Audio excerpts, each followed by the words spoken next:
Okay, good evening, everybody. I've started the live feed. I want you to check the picture for me. Make sure that the picture is clear, Jamie.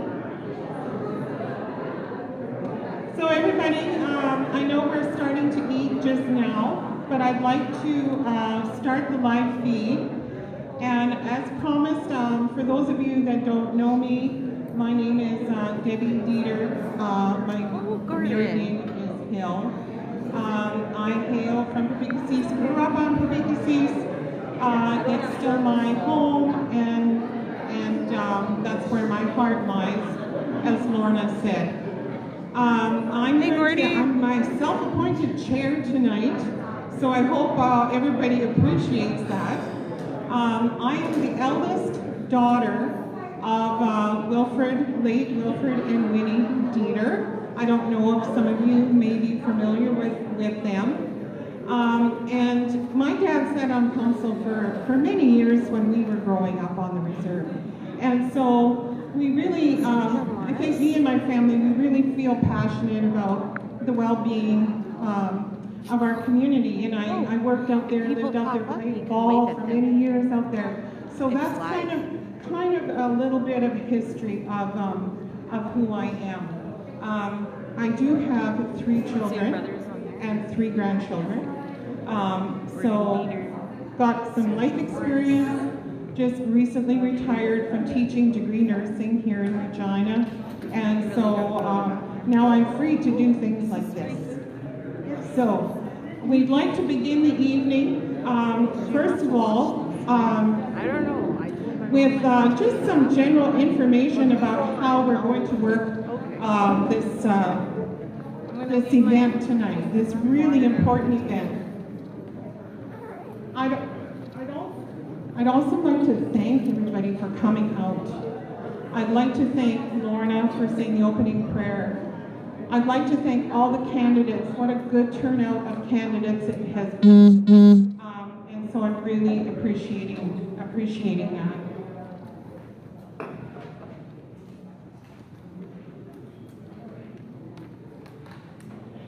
So how we're going to do this, we're in the midst of having the meal right now.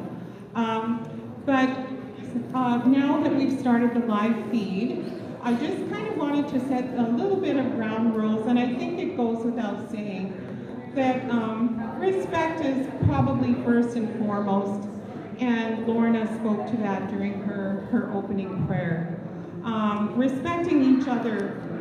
We're going to have timekeepers because it's very limited time, and we want to respect all candidates and make sure all candidates get a chance to respond. And also, whoever has questions tonight, we ask that that's also very respectful. All candidates are important and require their time allotment, and sorry, but we do have to have a couple of timekeepers, of which I'm going to ask for a couple of volunteers in a bit. So please be mindful of your time and be respectful of the timekeepers. We haven't got really any choice in that matter. We're very limited here tonight. There will be time, however, at the end of the night, around 8:30. We're going to open it up for question and answer. And as said before, if you don't want to go up to the mic, there's paper and pen here to my right in a blue box if you want to put the questions in the blue box. So there is also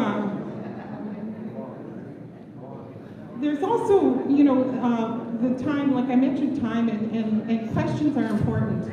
But also I ask anybody who gets up to the mic for a question, please be mindful of their time also, because there's going to be lots of people probably want to ask questions. So I would ask that you be mindful of everybody. And so we will probably have to cut you off if it goes on for too long to allow for everybody to ask questions. We have 2 focus questions, and I don't know if anybody read them. the candidates read them on the events page, but I'll read those out to you. And at 9:30, we're going to just kind of wrap it up and have a cleanup. We have this room until 10 o'clock. So anyways, at this point in time, I would like to introduce the candidates, and I would ask that they quickly stand up as I'm introducing them. And right now, these are the candidates that are running for chief. Oops. Okay, Darwin McNabb is running for chief candidate. Darwin? No? Darlene DESNOMIE, I know is here.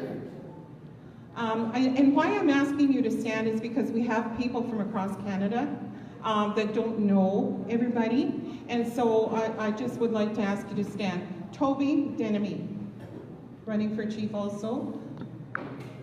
Joe Petrock, at the back here. Christine Dieter, at the back waving. Thanks, Christine. Frank Dieter. I don't think Frank is here. Derek DESNOMIE. I know Derek's here. I've seen him somewhere there. He is. Thanks, Derek. And the Headpersons that are running. Desmond DESNOMIE, over here to my right. Jean Bellegarde. Stuart McNabb.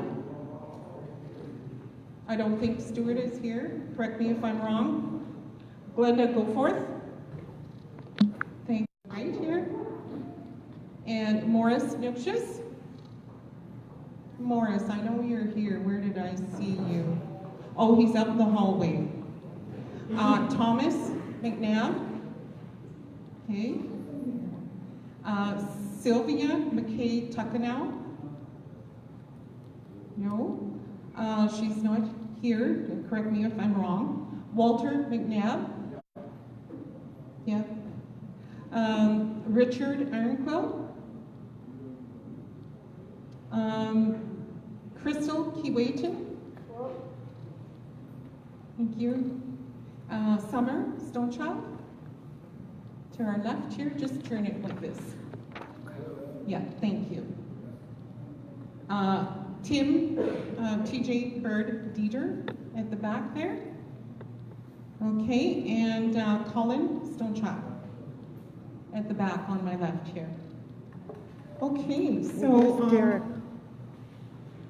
so that's the candidates, and so what we're going to do is we're going to have 2 focus questions, and I would like to ask for 2 volunteers with their cell phones to be the timekeepers. May DESNOMIE has been helping me a lot the time because we've had a good turnout. We might be allotting 10 minutes per candidate. But however, at the end, during question and answer, there's going to be lots of time to do some more discussion. So the questions, I just wanted to read the questions. The elders wants it a little higher. The elders want the sound higher. Okay, if I can figure that out.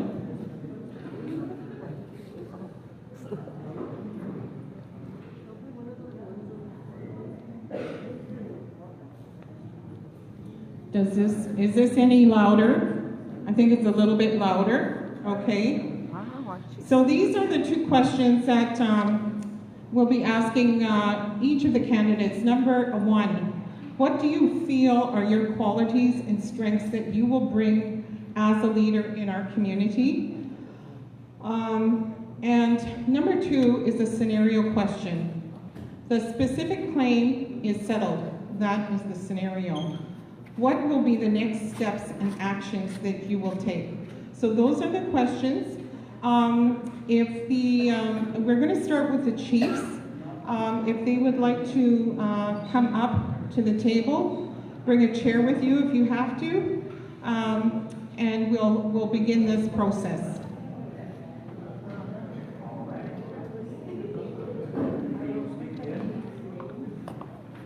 Chief candidate here.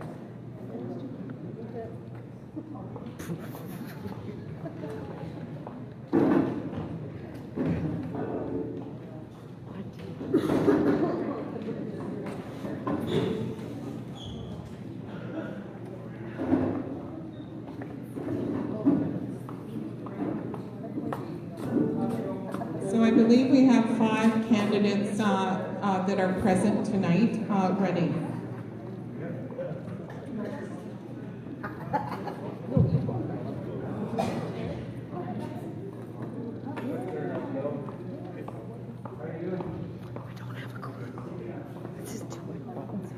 Yeah, just I got my shirts, my buttons. there's a few things. There's a few things there.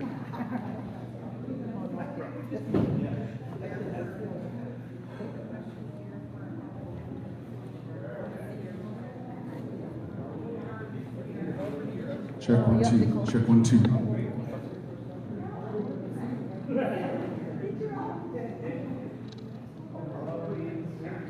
Check 1 2. Check 1 2.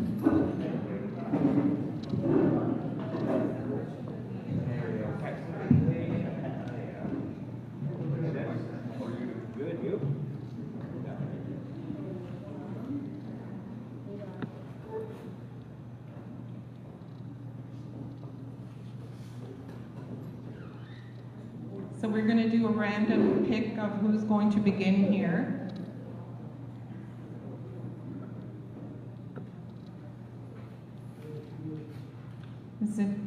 Can you see all the candidates in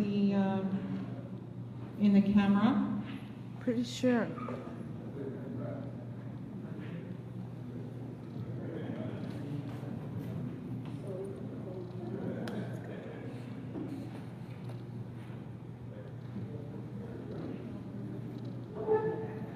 Who's going to be our timekeeper?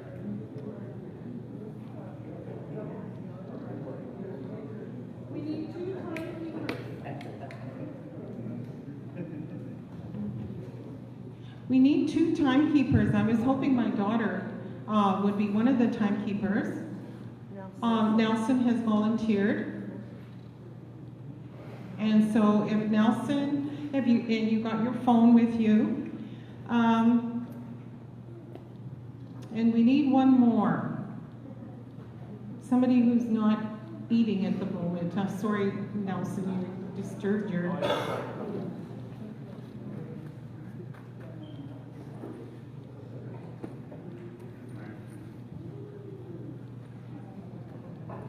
Oh, Cooters,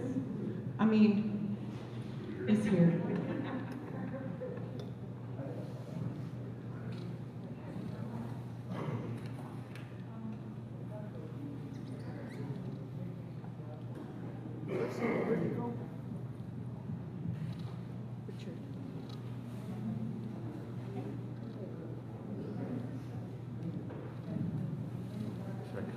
Okay, the first person to address the questions that we have are Darlene DESNOMIE. Nelson has a... Debbie? Should I count them down like 5?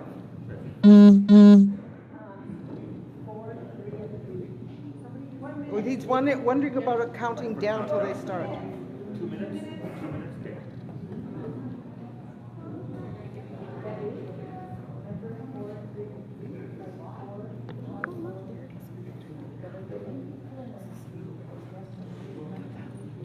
Good evening, ladies and gentlemen. My name is Darlene DESNOMIE, and I'm running as a candidate for the chief of the Peepeekisis tribe. We've been given 2 questions. One is, what do you feel are your qualities and strengths that you will bring as a leader to our community? I am the mother of 2 children. I'm also the grandmother of 19. I'm also waiting in the sidelines, and I'm going to be a Japan. But don't touch And any. that is a blessing. I believe that as a leader, my qualities by taking my business management will help the band because I have understanding of the readings of the government papers, as well as our own organization and the disorganization that happens. The strength that I have is my ability to talk to all government levels, because I'm not scared of them. Because I understand as an Indigenous person that we've been persecuted in many of our things. As long as we don't stand up for our rights, they will be trampled on by other immigrants. Canada is a lesser state, and people have to understand that. We are a treaty band. We are a treaty tribe. And with the treaties comes some very, very deep understandings that our allies, the Brits, the Walish, the Scottish, and the Irish, who signed treaties with us in 1874, have yet to complete. The utmost good faith and nicest exactness is a contract of treaties signed with the band, with the leadership of our people. But every year, come April time, there's a contribution funding agreement that it goes out to all the chief and councils throughout the land, 600 and some across Canada. By the end of April, they want this paper signed. This paper gives the power of attorney over to Canada to dictate the programs that are on our people's land. These things are very, very important to why the people don't get things. Because if you're signing off your power of attorney to look after you, then you become in a trustee state. And we are not a trustee state. We come with this utmost good faith and nicest exactness. With that already tells us, with that contract, we need to delve deeper into what Canada owes us. They say it's not rental. I disagree. 40 bands within Treaty 4 have signed indemnity clauses giving the power of attorney over to Canada. Why? Aren't our leaders reading these papers? Why is it that we get down to the nitty-gritty and we end up with a bare bones budget? It's because we've indemnified Canada.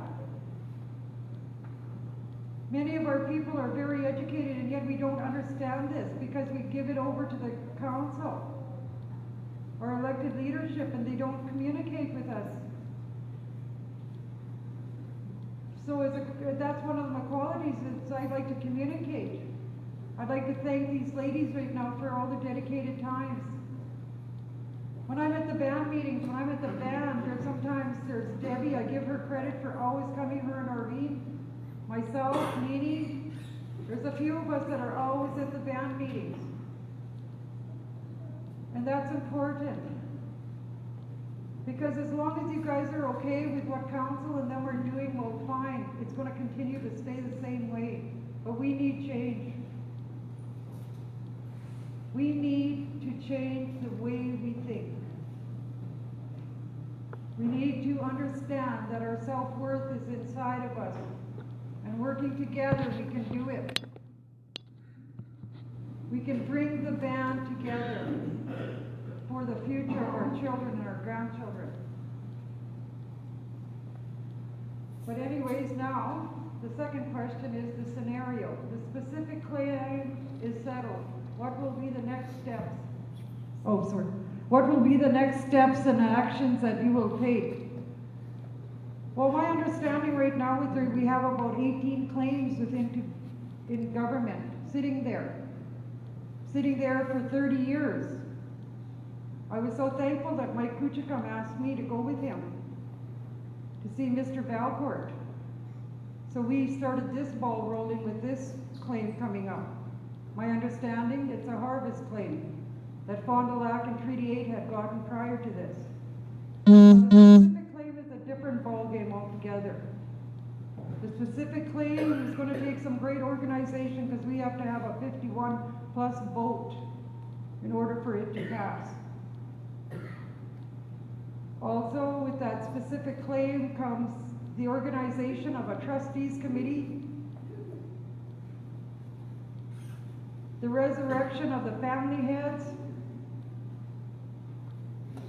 and giving the power back to the elders to train and teach us in band government within the band. I'm talking about the meetings, I'm talking about the organizations and the little things that the elders do and have always followed. They are not getting the respect as due to them. And this is really scary out there when we're having a dictator. We have dictatorship that we were told that we have to swallow these programs. So with the specific claim, it's going to take a great organization, and that will come with each and everybody. Because we will need to take that 51+ in order for Canada to release that monies. I heard through negotiations that some of our leadership were not taking Canada to task. We're going to take what they offered, and I don't think so. I don't think we should take just what they offer. I think we've suffered a long time. Our children have suffered and our elders have suffered a long time. Canada is the one. With their many changes of Indian Affairs and their changing of all their departments all the time has caused confusion within our Indigenous people. That's why I pray and I ask you right now that you vote the most powerful of your candidate that will speak for you and talk for all of us during all this time in a good way. Hi, hi.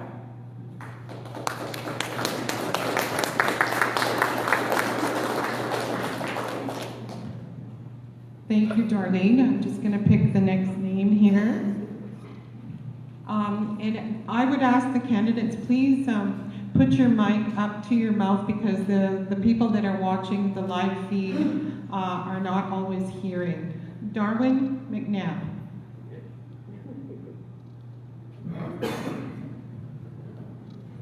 Good evening, band members. First of all, I'd like to apologize. Last night, this morning, I wasn't going to attend. I was up all night getting sick. So with that, I felt I had to be here. There's always tomorrow to be sick. And you need to hear from me. Question 1. What do you feel are your qualities and strengths that you'll bring as a leader to our community?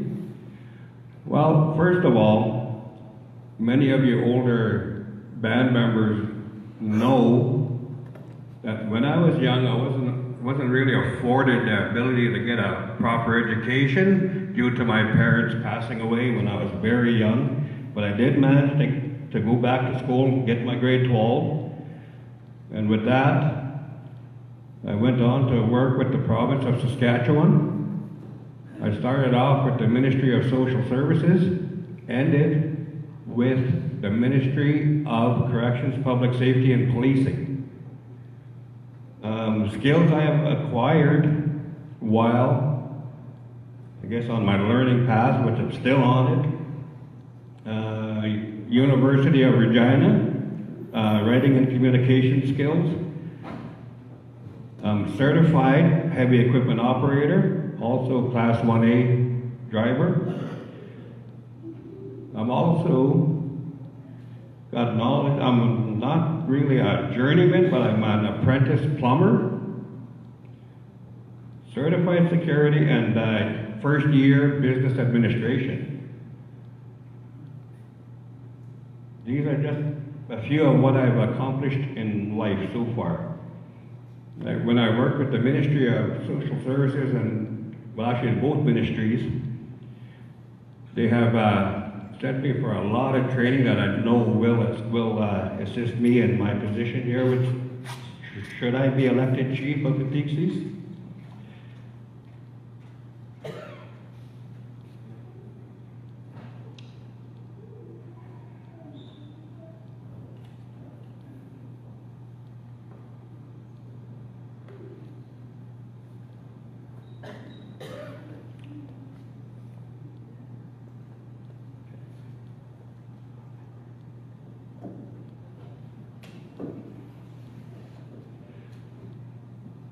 Okay, I'm going to move on to the second question here, the scenario of the specific claim.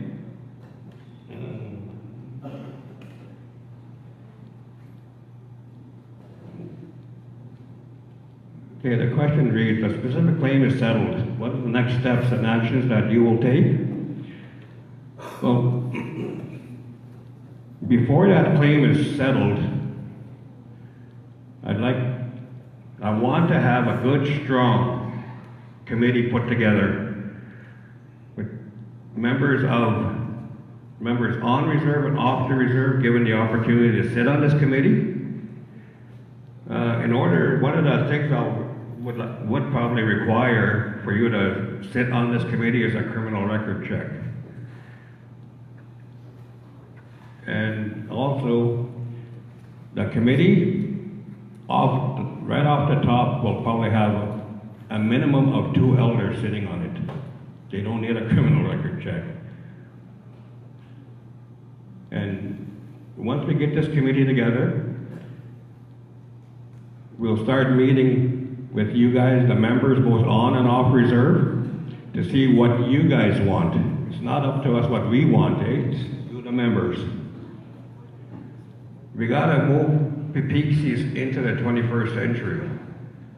We gotta start thinking of the future, our young ones, the young ones to come yet. We gotta leave something for them.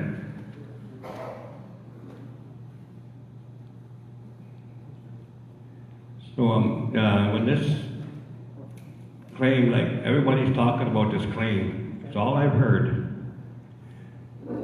And you know, I'm glad it's coming. I'm glad it's almost here. But then again, I want you all to know that this is your money. It's not ours. You tell us what we got to do with it. Like Darlene said, we're going to empower our elders, but not only our elders, but our membership too. We're going to put the power back into you guys, because without you guys, we wouldn't be here. And I'm willing to work with each and every one of you. Open door policy, no problem.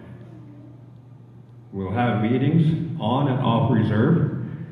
And when Chief and Council has meetings, when you guys want to know what Chief and Council are doing, I welcome you to come and sit in on the meetings.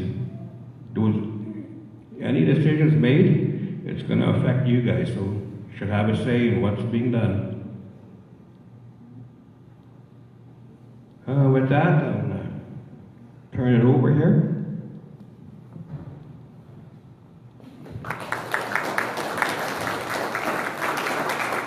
Thank you very much, Darwin.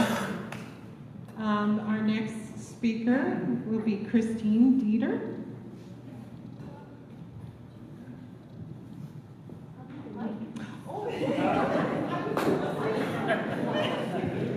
I'm going to stand up for this. I'm pretty loud, but I do need the mic. Tanse, Tepico Akachak, Ose Square, Sigasu, Peepeekisis, or Tinia. Then ask them one. I'm trying to find the good words to stay here. But I'm gonna just ask, Creator Lord, help me to speak in this best way I can and the only way I can. I'm here to offer my services to the membership of Peepeekisis in a humble way. I try not to put myself higher than anybody. I'm trying to live in that humble life, but I didn't like what was going on at home. Didn't like what's going on with our people. So I decided to come stand up here, come be a part of this, come put my name here. I've been in senior management for over 8 years. I've looked after budgets for $2.8 million. I've looked after staff of 27 people. I understand what it takes to run a business, to run an organization. I've made mistakes. I've made hundreds of mistakes. I've been taken to court. No, not yet. But, it could have happened. It could have happened. I looked after, when I worked here in the city, I worked for the Regina Police Service.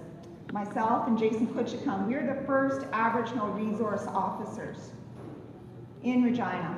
So we looked after victim services. We got involved in the judicial system, but with that, I spent 2 years with the police service, but 2 years looking after the victims of the crimes. So I know what happens in the city. I know, I worked with those services in the city. I did that. I helped out those people.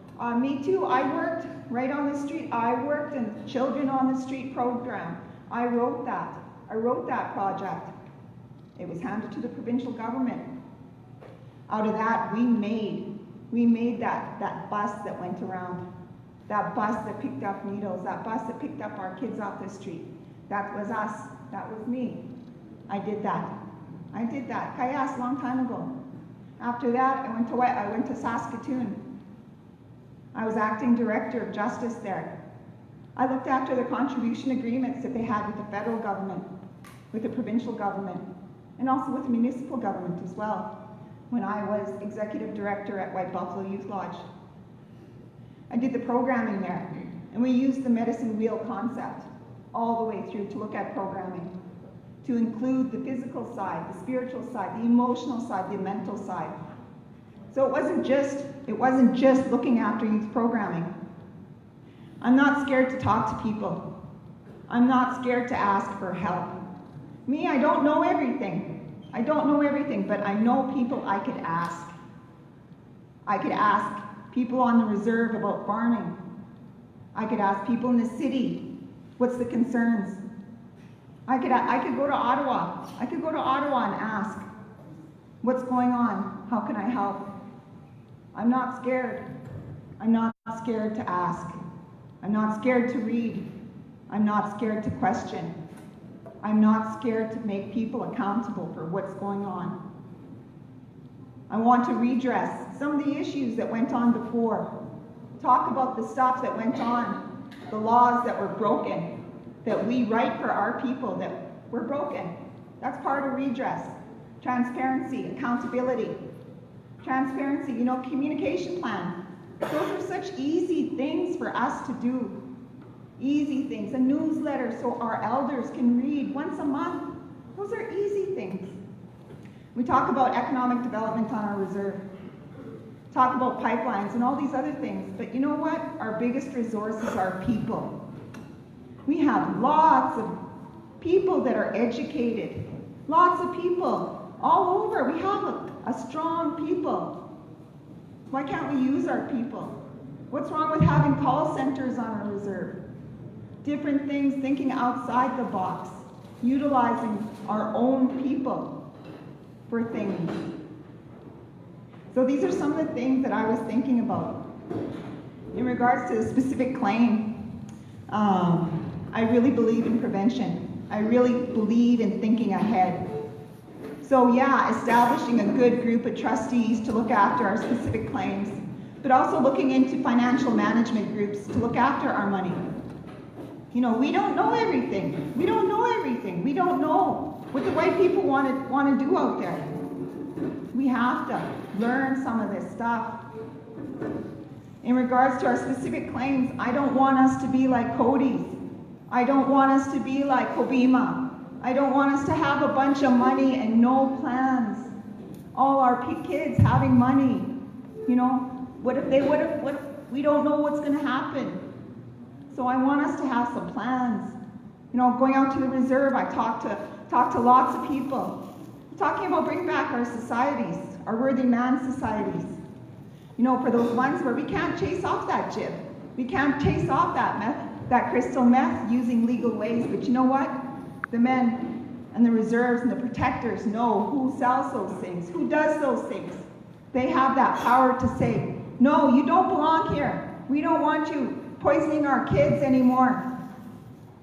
I want to think of that. I want to think like that, outside the box. New ideas, new things. In my understanding, we have all these things already. We have these policies. The Governance Act was already done in 2008, but it wasn't passed. It wasn't passed. Simple things like that, passing, those things are already there. But it's looking and reading and actually doing it. I have a Bachelor of Arts in Indigenous Studies. Got it in '93. I'm 1 year short for an admitting degree. I don't want to go back to school. I believe that my life experience is much more valuable than the educational stuff. This is the stuff that I learned in my life. I have 2 daughters and a son. My son is the best conscious decision I ever made. Now we have 80%, 85% of our kids are in the welfare system. I adopted. I'm trying to make a change for our family, our kids too. You know, there's so many of us that we could take kids in, but we have to pass all these different things. And our grandparents are raising our kids without the resources that they need. This is stuff that we have to think about. You know, it's not hard. It's not hard for chiefs to go to ICFS and say, hey, these grandparents should be getting paid the same as the foster parents. Simple things like that. You know, having that will to go out there and say that, and to do that, to think outside the box. Not becoming a chief, an INAC chief. No, this is one that thinks out of the box. One that looks at alternatives, different things. Not just what INAC says that we have to do. So with that in mind, I'll read this.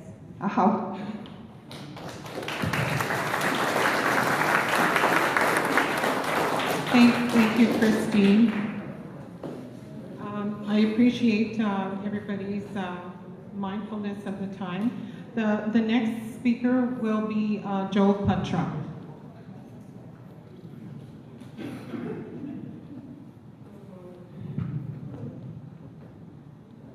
Hi. Good evening, everybody.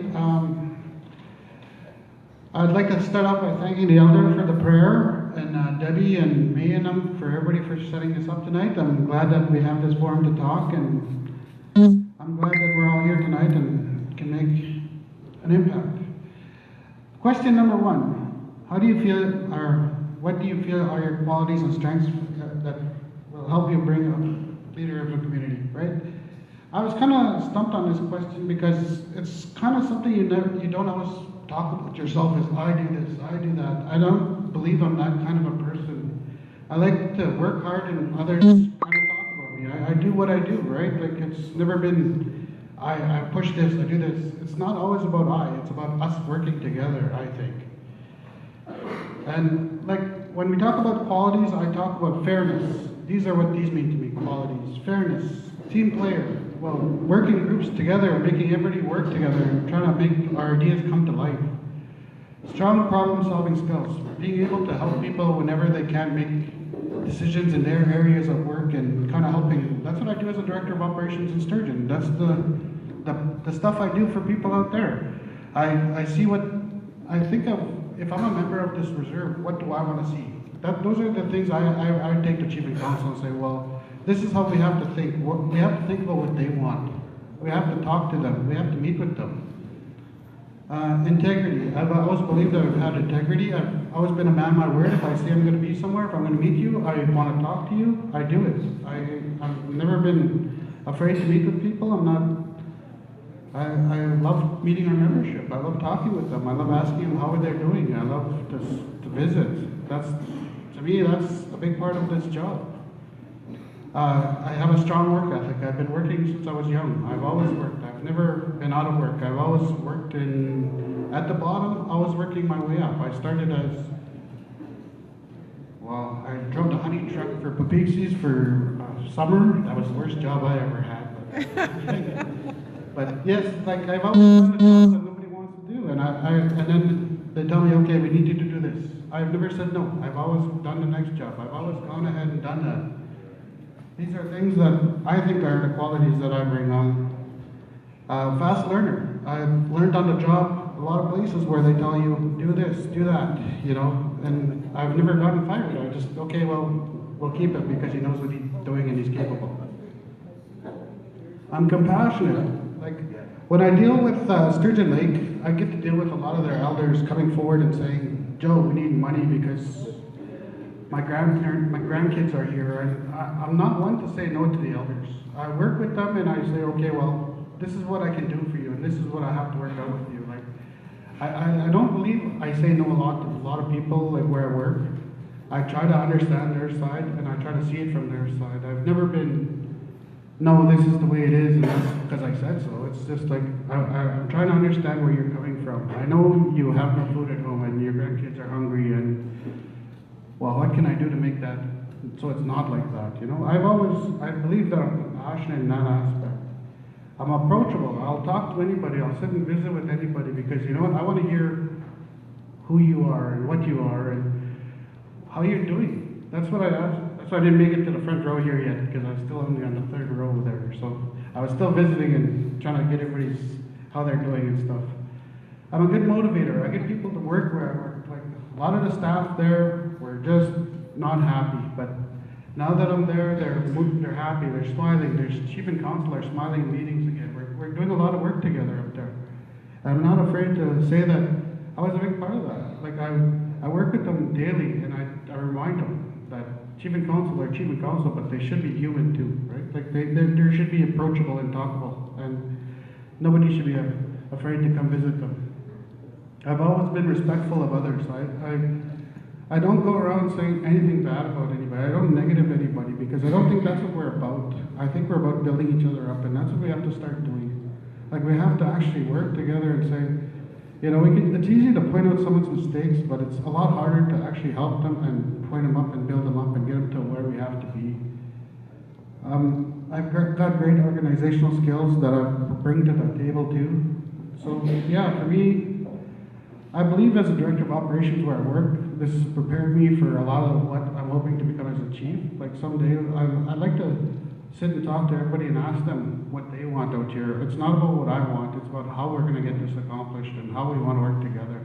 That's, for me, is the big things. Like, I know we have this divide of urban and reserve, and how do we bring that together? That's the first question I ask when I sit people. Like, how do we stop that mentality, right? Like, it's INAC dividing us, and they're already winning. And I look at that and I kind of like, how do we get past this? Like, I try to think of the best way, because who can I bring to explain that we don't get funding for off-reserve people, right? Like, how do we get that?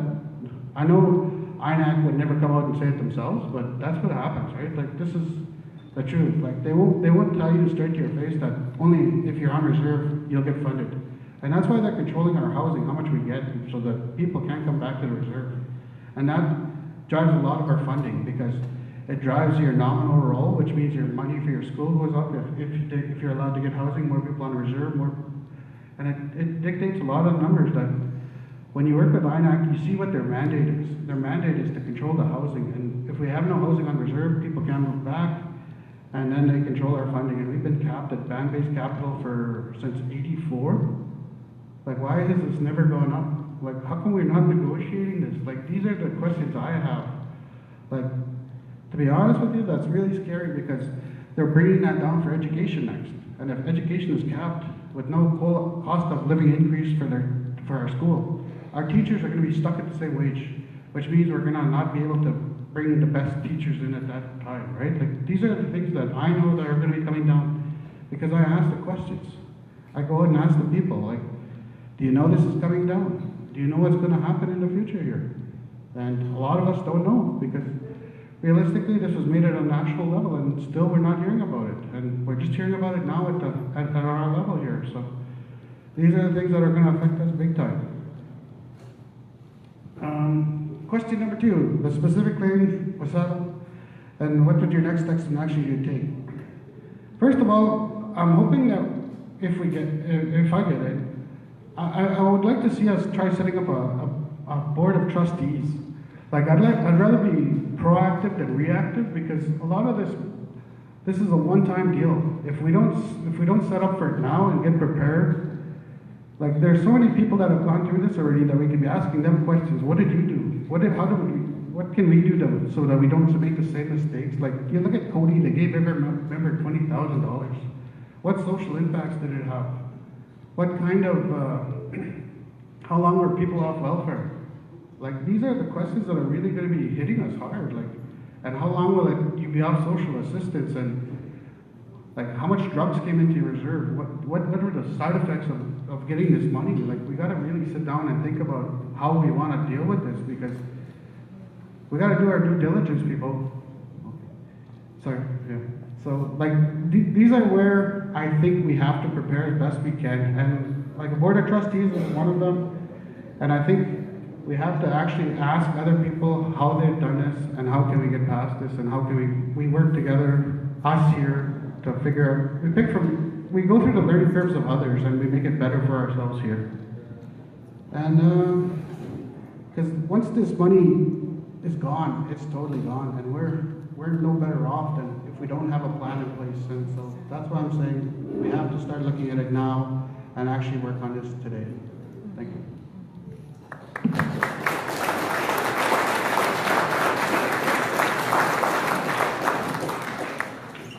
Thank you, Joe. Our next speaker will be Toby Denny. Well, thank you, dear. No massimo stigi mo scola wasa soma.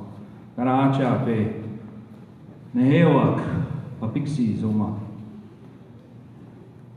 I'd like to thank the Kateyak for coming out tonight. It's cold outside. I'd like to thank the people that arranged this forum. It's important to connect with our people, especially urban, and some of the qualities and strengths that I bring to the position. I first started work when I was as a spiritual artist when I was about 13. One of my works is in the school right now to this very day. It was one of my first contracts. I was 15. And that spirit of entrepreneurship still stays with me. And that understanding of spirituality also. So this quality that I have is inherited from my family. So going right back to 400 years of DESNOMIE in this land, we have a book of our ancestors that we follow. My parents are in that book, and I'm in that book as well. So we have a clear line of who we are. So that gives you strength when you know who you are, or where you come from, and what your qualities are. So these inherited qualities were passed to me as well without me understanding, because these qualities are in your blood. These are blood understanding, your blood quanti. So these qualities that I have now as an entrepreneur have taken me quite far. Some of my earliest work, I've been an entrepreneur. I started my first company 20 years ago, TGG Training and Consulting. I founded 2 associations, one national, one local in the province of Saskatchewan. I have numerous certificates, diplomas.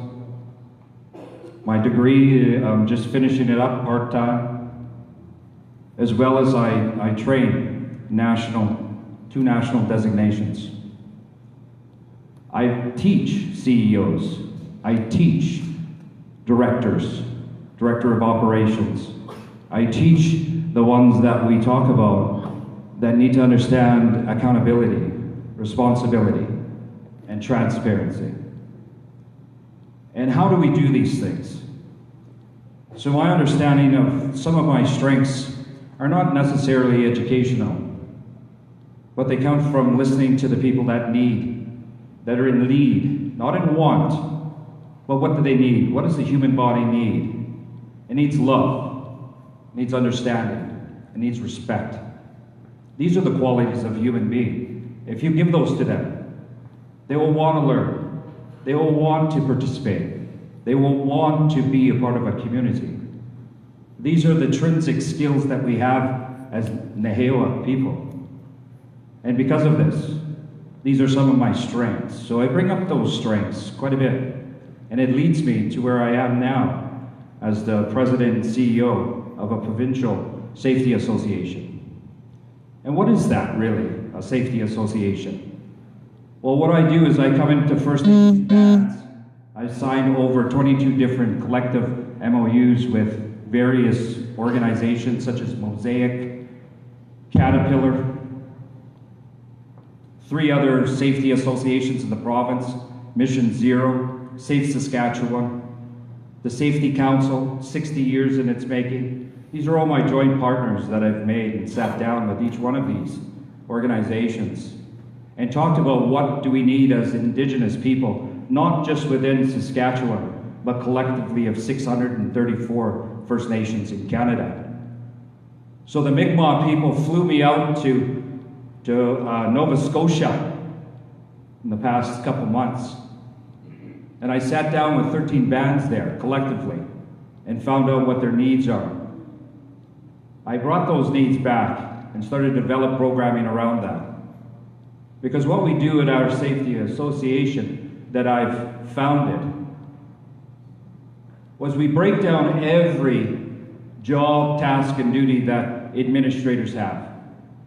We build practices, procedures, rules, regulations, and make them accountable for those jobs that they have. Not only that, we look at the risks that they take as frontline staff. What kind of risks do they have on the First Nation when they drive down the road? What kind of insurance do they have when they have these jobs long term?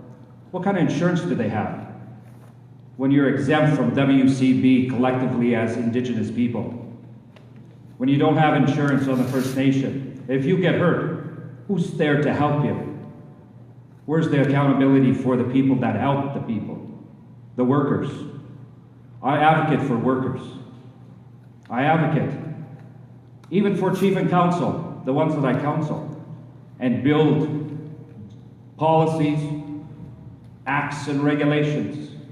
These are the foundation cornerstones of any sovereign Indigenous nation.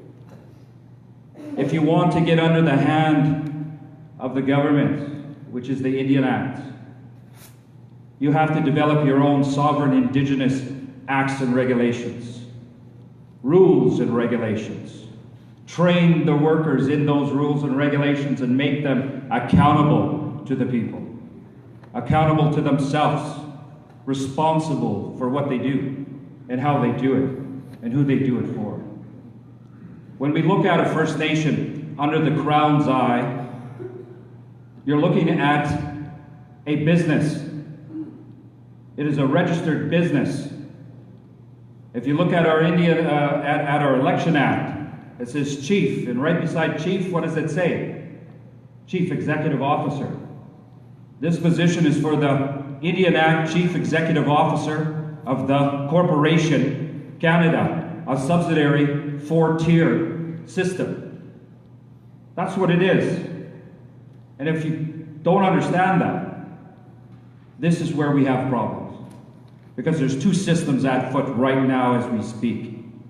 One is the control under the Department of Indian Affairs and INAC. The other is the traditional base of understanding of sovereignty, inheritedness of our people under treaty. Two systems at foot. So when we look at the other side of the coin, which is our treaty-based understanding and our responsibility, I was at FSIN elections just recently, economic development. I will hold Treaty 4 accountable. Why are we paying taxes in Treaty 4 land? Why are you urban people paying taxes to a state government? You should be tax-free in Treaty 4. That's your 30% on every paycheck of your treaty people right now that you're now paying to a state. This is not our treaty rights. You deserve that extra money in your pocket. We also have the right to self-determination in our lands. This is how we sustain ourselves as people, building these things. Nonaskama. Hi, hi.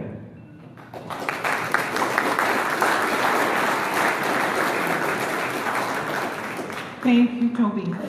Before we go on to the next speaker, we were asked by the caretaker to please move your rows up further to the front so that there's room at the back.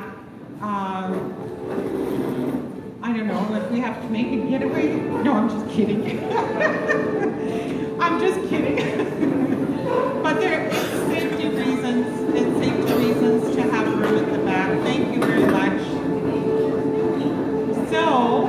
With that,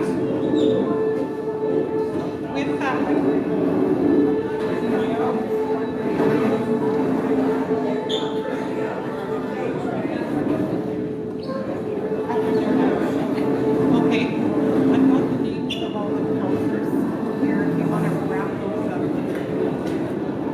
Okay, so what we're planning, May suggested after the chief candidates are finished, we're going to have a 5-minute break, if that's okay with everybody, and then we'll resume with the councillor candidates.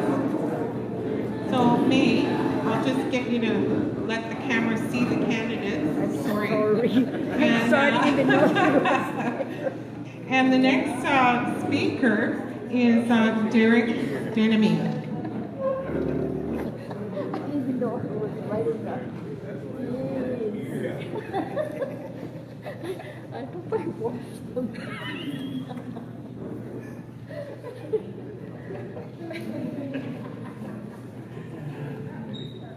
Good evening, everyone. My name is Derek DESNOMIE. Before I start here, I'd just like to give thanks to everyone for showing up, attending, and I'd like to give thanks to all the ladies that are behind all of this, doing the selfless organizing to give a forum and give the opportunity for all the citizens to gather some more information about all of us. So thank you. So going to question 1 about my qualities and strengths. Like upon reflection on this, it's hard for me to try to put myself here and try to say, you know, sell myself or whatever, put my strengths and this out there.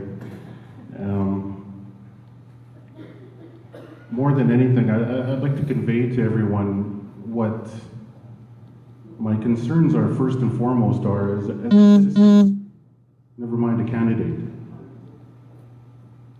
And what my hopes and beliefs are and my vision for the future.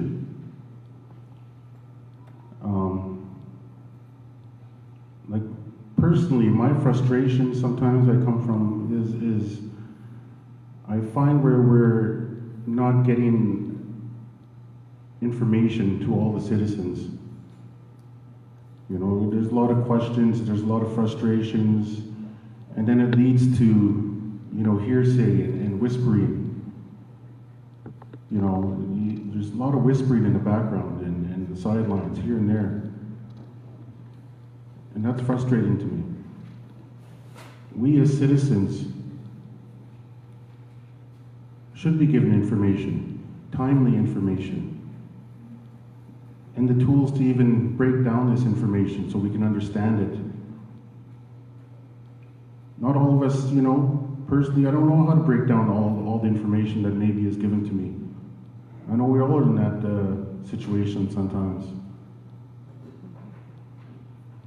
And then, so this leads me to me, what a vision of going forward for our nation would be, is how do we challenge ourselves to do better? How do we, you know, how do we identify the roadblocks? What's impeding us from communicating and engaging all our citizens on and off reserve? What are those roadblocks to say that are stopping us from building like the foundational blocks of governance that have been lacking, in my opinion, for years, decades? A strong election act, a governance act, transparency acts, financial transparency acts, and so much more. And personally, I think it's because of lack of engagement. All our citizens are not given the information or the opportunity to contribute. All our citizens ain't given the opportunity to vote. What is stopping us from giving everyone the opportunity, the basic human right to vote? We have roughly 75% of our population living off reserve. And if you're lucky enough to live close to Regina, then you can vote. What about our citizens all over, spread all over? Are they not given the right? Are they less than us?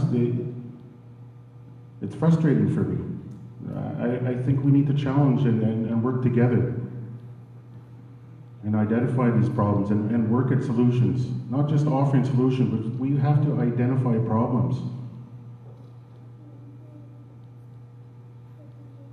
Like, I can try to sell myself and say what my qualities are, and you know, some of them it is I have education, you know, half of a degree, an administration degree roughly. You know, I've worked on and off reserve. You know, the last 14 years I've worked SAS Gaming Corporation at Casino Regina, you know, and worked myself into a management position there. And it's made me, you know, again, it's made me aware of those are other issues that we have to deal with too, not just governance, administration. Like, there is serious social issues that have to be addressed and talked about. You know, and then I'm going to lead into this second question here, the scenario of a specific claim settlement. What do we do? And I think about what do we need to do now? Not just when an agreement is reached. What do we do now to assess the needs of our community on and off reserve? The potential pitfalls that await. How do we learn from past mistakes?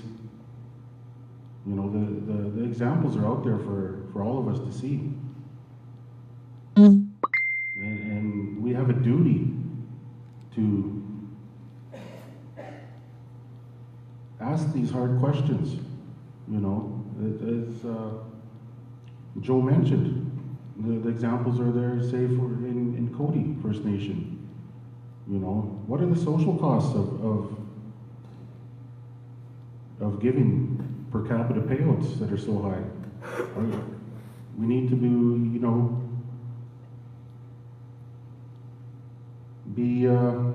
what about our most vulnerable? You raised a very good question. How long are, you know, what if they get cut off their assistance? Well, how come they are getting penalized for a claim payment like this? Like, we need to be looking and preparing ourselves and preparing our most vulnerable so that they're not cut off for, say, I've heard stuff like 2 years. And what are the social costs of bringing all that money on there? There's serious social issues such as addictions that have to be dealt with. You know, and we have to be aware of not just addictions such as alcohol and drugs, but in this day and age, there's more addictions than that. I've seen that in 14 years of working in a casino. There's real addictions in terms of gambling that need to be addressed.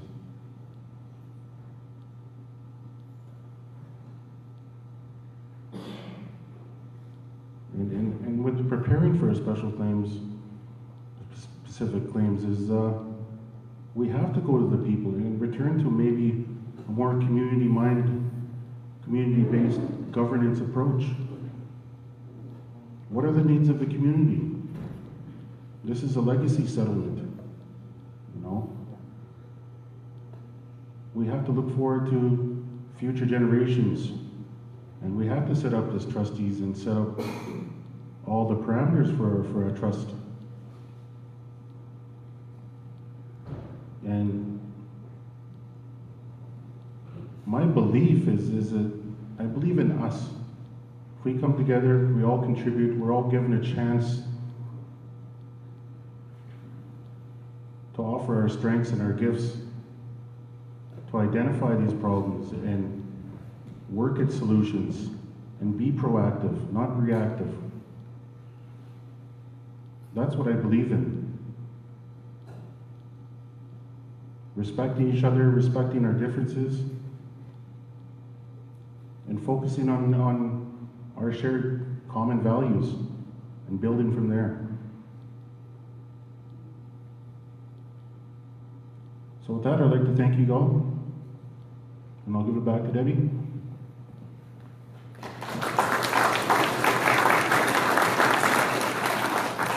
Thank you, Derek. Our final speaker, and we'll have a 5-minute break after this, is Frank Dieter. Thank you. Good evening, everyone. I apologize for being late. To the elder who said the prayer, I don't know who it was, but was there a prayer? Thank you, Lorna. Thank you for your prayer. Again, I apologize I wasn't here. I wasn't going to attend because of all the negative comments on Facebook, people bashing me left and right. But it's just a few groups, it's just a few people, and I was told not to stoop down to their level, and I won't. I don't know if they're in the audience today, but if they are, thanks for bringing me up, buddies. Qualities and strengths. Well, qualities are I'm a past headman for the last 12 years. First got elected back in 2006, and I just stepped down last weekend to run for this position as a candidate for chief. My strengths, I think, are I'm fair. I say it as it is. I don't beat around the bush. I'm honest. Sometimes I'm so honest, I do throw my colleagues under the bus, and I shouldn't be doing that, but that's just how it is. That's just how I play. I'm compassionate. I have too much compassion. People tell me that I should be a little bit more strict, a little bit more mean, but that's not my way. You know, I'm there to help people as best as I can, and I do my best. As your leader for the last 12 years, we did lots together. Again, I don't want to sound like a broken record, but I'm going to have to repeat that. I got 10 minutes, right? All right. I'm not one to brag about myself. You know, well, when you're there as an elected person, you're there as a team. Your team Peepeekisis. You're there for the people, not yourself. Never ever once have I benefited my family. Everything you see in my yard is to receive bank loans that I pay every year. If I don't have any cabs on the ground, well then I can't make my bank loans. I can't make my bank payments. We talked about, I heard our past candidates here talk about implementing the Governance Act and Election Act. Well, we do have them in place. There was a series of meetings called, but only 2 members would show up, so it was kind of hard to get everybody at the table. I don't know why people wouldn't show, but they just wouldn't. But if elected, I'm going to bring those to this area, Regina, and Saskatoon if I have to go there, and of course back home. We need everybody's input. Because right now, I don't like how the Election Act is right now. People get elected, they get thrown out of office, they sue the band, and to me that's not right. You know, if I was to get elected and get thrown out, I'd leave. I wouldn't take your guys' money on you, because that's what they're doing. A Governance Act, there's also a Governance Act there. I mean, not a Governance Act, a Constitution Act. There's also one there that was shelved. I would bring that back and make sure it's there. I don't know if anybody talked about Canada's Indigenous Framework Agreement that Trudeau's trying to shove down our throat, but that's Trudeau's dad's Pierre, I believe his name was, Elliott, back in 1969 around there. He tried to shove his white paper down our throats back in the day. I wasn't even born, but you guys were, some of you. Yeah, I was there. You were there? But yeah, they're trying to make municipalities out of us now. They're trying to take away our First Nation rights, our lands, make us little white people, and that's not going to happen. I know there's about 30 nations across Canada right now that are opposing it, and I will strongly oppose it. I'm not afraid to stand up to any level of government, provincial, federal, municipality. I did it, or we did it before in the past with Chief Pitchcom, Edmund Tex, Edmund Al, and Edmund Coots was there, I believe, and I don't know if Edmund Blaine was there, but we slowed down the highway a few times, about 3 times, and one was, the first 2 was about our CFA, that they were trying to shove down the CFA down our throat and say, here it is, take it and leave it. If you don't, you're going to get thrown into third party, which didn't make any sense because we weren't financially in distress. So we stood our grounds, and you know what? We made some allies down east, Mohawks out of the Six Nations territory. They couldn't believe there was a rogue band out here in Saskatchewan. They all thought we loved the government, and not us. No. We even took this issue to our FSIN, which is a joke, guys. Sorry about that, but it is a joke. But yeah, we took it. Again, we got 52, I guess it was high fives, good luck. And that was it. There was no support. In the end, there was 5 nations, Peepeekisis, Thunderchild, Onion Lake, Red Earth, and Ochak that didn't sign. But in the end, there was only 2 that stood strong. That was Peepeekisis and Thunderchild Nation. We had 0, I believe, in Manitoba. And I think 2 in Alberta. Frog Lake and one of the Hobima bands. I don't know which. I think it was Erskine. I think he's Hobima too. I'm not too sure. But they stood. But in the end, they had to sign away. They were afraid of the unknown. And we know what the unknown is, and I'm not afraid to stand up.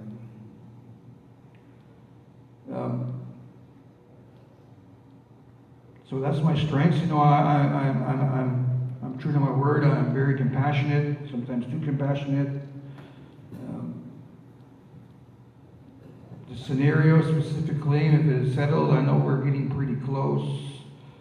I know Edmund, Bill, Blaine, and Allen, and Carla just got back from Ottawa this past week, and I don't know what the outcome is because I'm not Edmund no more, so I don't know how that meeting is. I don't know if they got a number.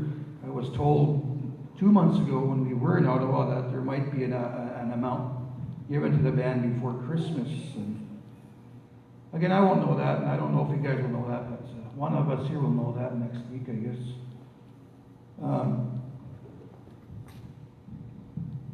Again, we don't know what that number is. There was so much talk that the band got $384 million and thousands of it is missing. Facebook is terrible, guys. A couple of weeks ago I was drunk, so I don't even do drugs.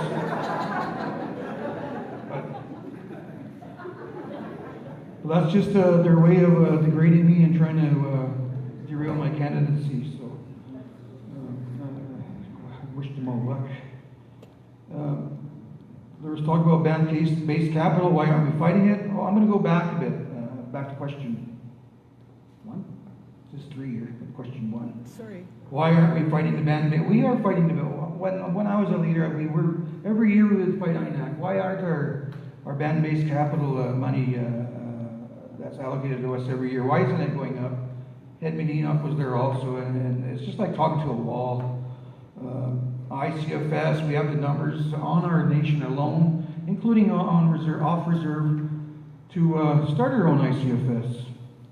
Getting back to the specific claim again, I don't know the number, but I do know, I was part of the last 2 meetings in Ottawa, that there is a trust committee draft already in place. But they will be bringing that back to you guys for your opinions,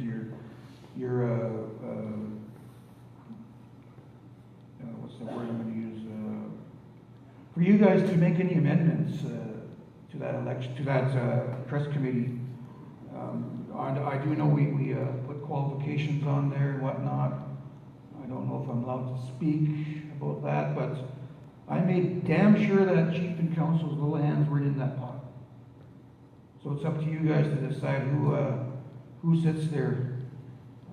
And there's the social issues that are going to come out of this. I'm afraid I wouldn't want to see a $20,000 payout like Cody. I know Pasco just got theirs on Thursday. But again, that's not me. That's up to you guys to decide what kind of payouts you want. So with that, again, I apologize for being late, but I always run on Indian time, so thank you.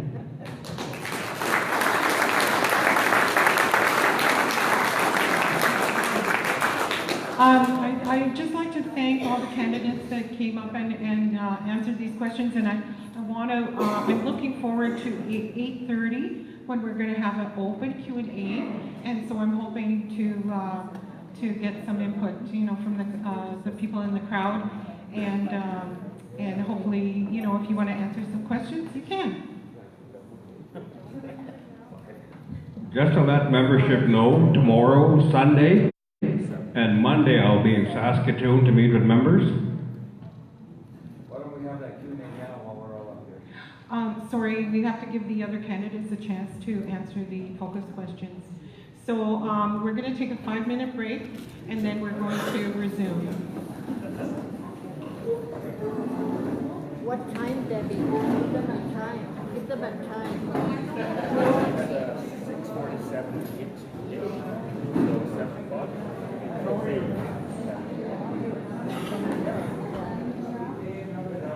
Okay, we're going to resume at 7 o'clock with the Headman candidates.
Get up for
could leave it on.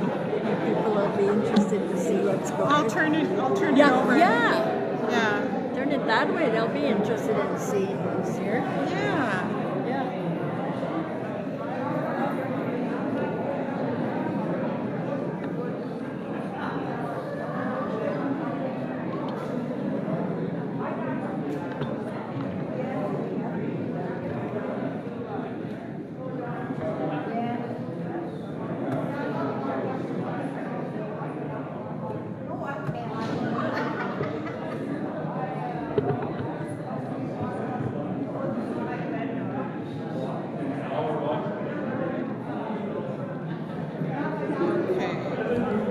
What are some of the comments? Well,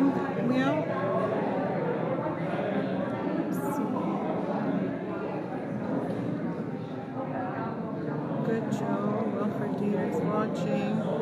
Wilfred Dieter, get over Better here. question, no land claims, then what?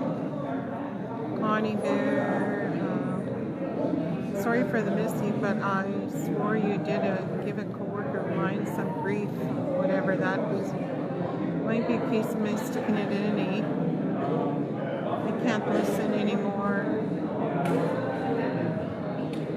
Well, get off, Evelyn Stolzer. Hey Mom.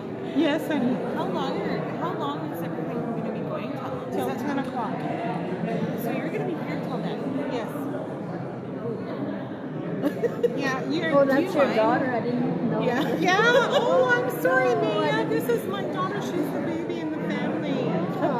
Nice to meet you, baby. Yeah, this is me, Denny. Well, I have a baby that works here too. Oh, really? Yeah. Okay. Her husband, She's 39. 39, yeah. I know, I'm getting up there too, so yeah. What did you say, baby? Sorry. No, I was going to just tell Jamie, like her husband, Jerry, we grew up with him here and our neighbors on the reserve. Yeah. Because I was going to say, like, I'm feeling pretty, like, nauseated. I wasn't expecting to be only. Would you mind if I left? Do you want your stuff out? Some of it.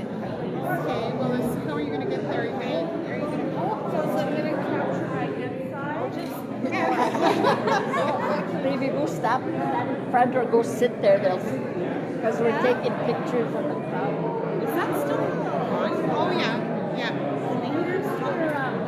No, we're not going to tonight. Oh, okay. That's good. Because I don't want to be sounding all stupid. So, is somebody coming to get you? Yeah. I was just going to grab my stuff. I list a couple things, but maybe I could, I need to go to the bathroom. Maybe I could grab your keys. I'll grab my stuff, and I'll make sure it's all locked up, and then I'll bring you your keys. I'll go up with you. Okay, well, I need to go to the bathroom. Okay, go. But yeah, I'm just going to catch a cab home, so yeah. Like, do you really want me to stay? Because I don't. No, you don't have to. I'm nauseous. I just don't like to leave you alone. Leave me alone. Seriously. Can you go to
ask everybody to find their seats in a minute or two.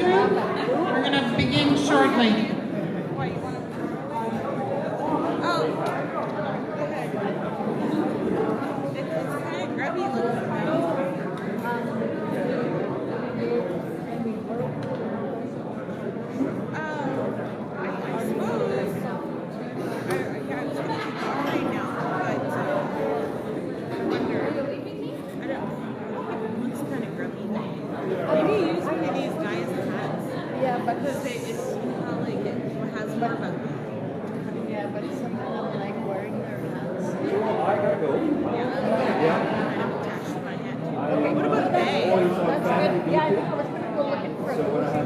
Families always weekend. So, moms and the family. Yes? Yeah, absolutely.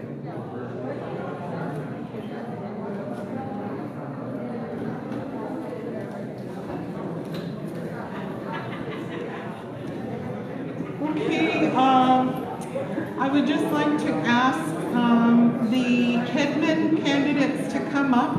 Maybe bring a chair with them if they need a chair. And we're going to just do it the same as we did with the chiefs, but we're like a random choosing of who goes first and so on. And halfway through, after 6, because it's quite a long process, we're going to take a 5-minute break after 6 candidates speak. And maybe, you know, maybe I'll sing a little tune for you guys and maybe you can dance. No, I'm just kidding. I like to sing, but I won't sing tonight. Anyways, we're just going to take the names out here randomly. We had to, because there's more candidates, we had to decrease the time allotment. But once again, we're going to have 7 minutes. And then at the end, there's still question and answer period for 8:30, whoever wants to respond to those.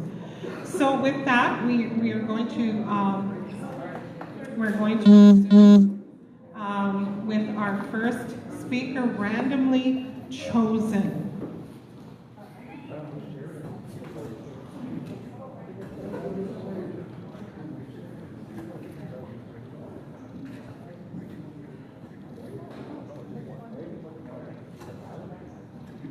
Okay, our first speaker, and once again, the questions are on the table. It will be the same 2 questions that are on the table. And once again, please speak into the mic very closely so that our people on our live feed will be able to hear. COLIN STONECHILD is our first speaker. Tanse, nuago magantik kinenaskuman tamskadanano kakyo kiteyak. My name's COLIN STONECHILD. I'll just get to the point here. I guess I'll answer the question. What are my qualities and strengths that I can bring to the community? I was brought up in a traditional family. I've participated my whole life in traditional way of life. I think my strengths in, if elected as a leader to bring to the community would be my networking capabilities, my knowledge of my language, and some of the people in the industries that I've worked with. I've worked in housing, and I've worked in communities with schools, and being an advocate for culture and our language retention, and being a mentor. I've mentored children for years and years. I've done it for 20 years. And I've also been in the, I guess it's tourism industry, I guess. So I've been a hunting guide for 21 years. This is my 21 years of doing it. So creating economic development for my mother's tribe, I've worked there for many years. That's something, seasonal work I've always done. And my strengths of just knowing our way of life, our wakutun, our sakitun, matsun, good life, and knowing that that knowledge system and basis of humility and understanding, being able to listen to people. And I think being a team player is very important. I think what our community is lacking is communication and being able to support each other and love each other. Sakit win matsun, loving each other and having a good connection with each other and loving each other is a big thing. And I believe a lot of the things that, knowing these things and being able to be an advocate for that and being able to listen and being a team player is a big thing. I think if elected, working with the team that's in place and working with our administration, I know there's lots of obstacles. We're challenged as First Nations people under our treaty rights, and I've heard the candidates chief talk about our band-based capital and limitations that we're given with funding and money like that, and being able to work collectively and including our membership and listening to them and being able to hear their voice, because I hear a lot of that our membership are not included in a lot of the decisions or not knowing what's going on and misinformed. And our people's voices need to be heard, they need to be echoed, and we need to listen to that. And that's something I think I can listen and be able to be a team player and move forward with our membership on and off reserve, because that's very important. I know there's a disconnect between the people that live on the reserve and off reserve. So with that, that's my what I offer. I'm easy, approachable, and with that, and then the scenario for our specific claim, I believe we need a strategic plan, and it's kind of a hypothetical, because if we, prior to getting the specific land claim, we should have these things all in place. Our strategic plan, we have to have our trustees, we have to have financial institutions, and then I think we have to have a referendum and have our membership on and off reserve vote on what we're going to do with these monies and move forward. And economic development trustees, boards, financial institutions, partnership with industry, and move forward with that. Those are some of the plans I think that we need to have in place prior to the membership,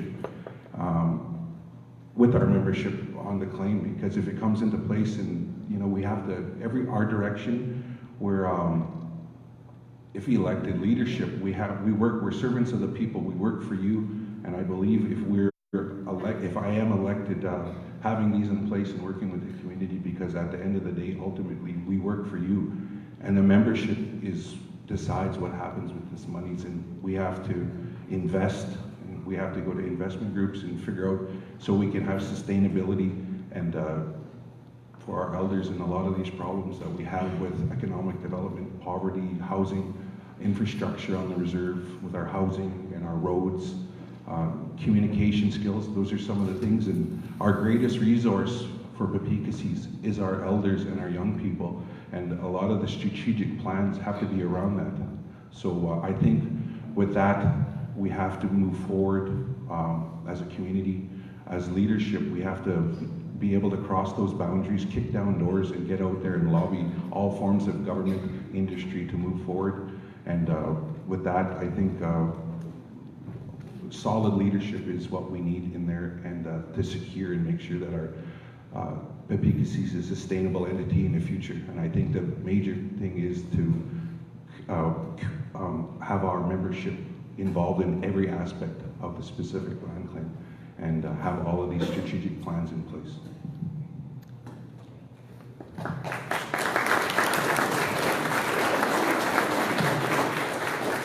Thank you, Colin. Our next speaker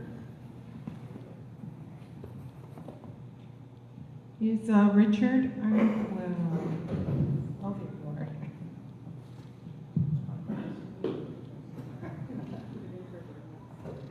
Put it back for a door prize. My name is Richard IRONQUIL, otherwise known as Cooters. First of all, I just want to say, I just want to give thanks, Creator, for another beautiful day. We had glorious sunshine today. We had enough. We didn't have too much of those lately. It was foggy for 4 days, man, and I felt it. It was really dreary. I want to thank the elder for the prayer, and I want to thank all the candidates for showing up and all the people for coming out on this. You know, it's not too bad out there, but it's a little cold. Thank the ladies for putting on this you know, this thing and organizing the meal and organizing the, you know, the rental of this place. So I just want to say kudos to you ladies.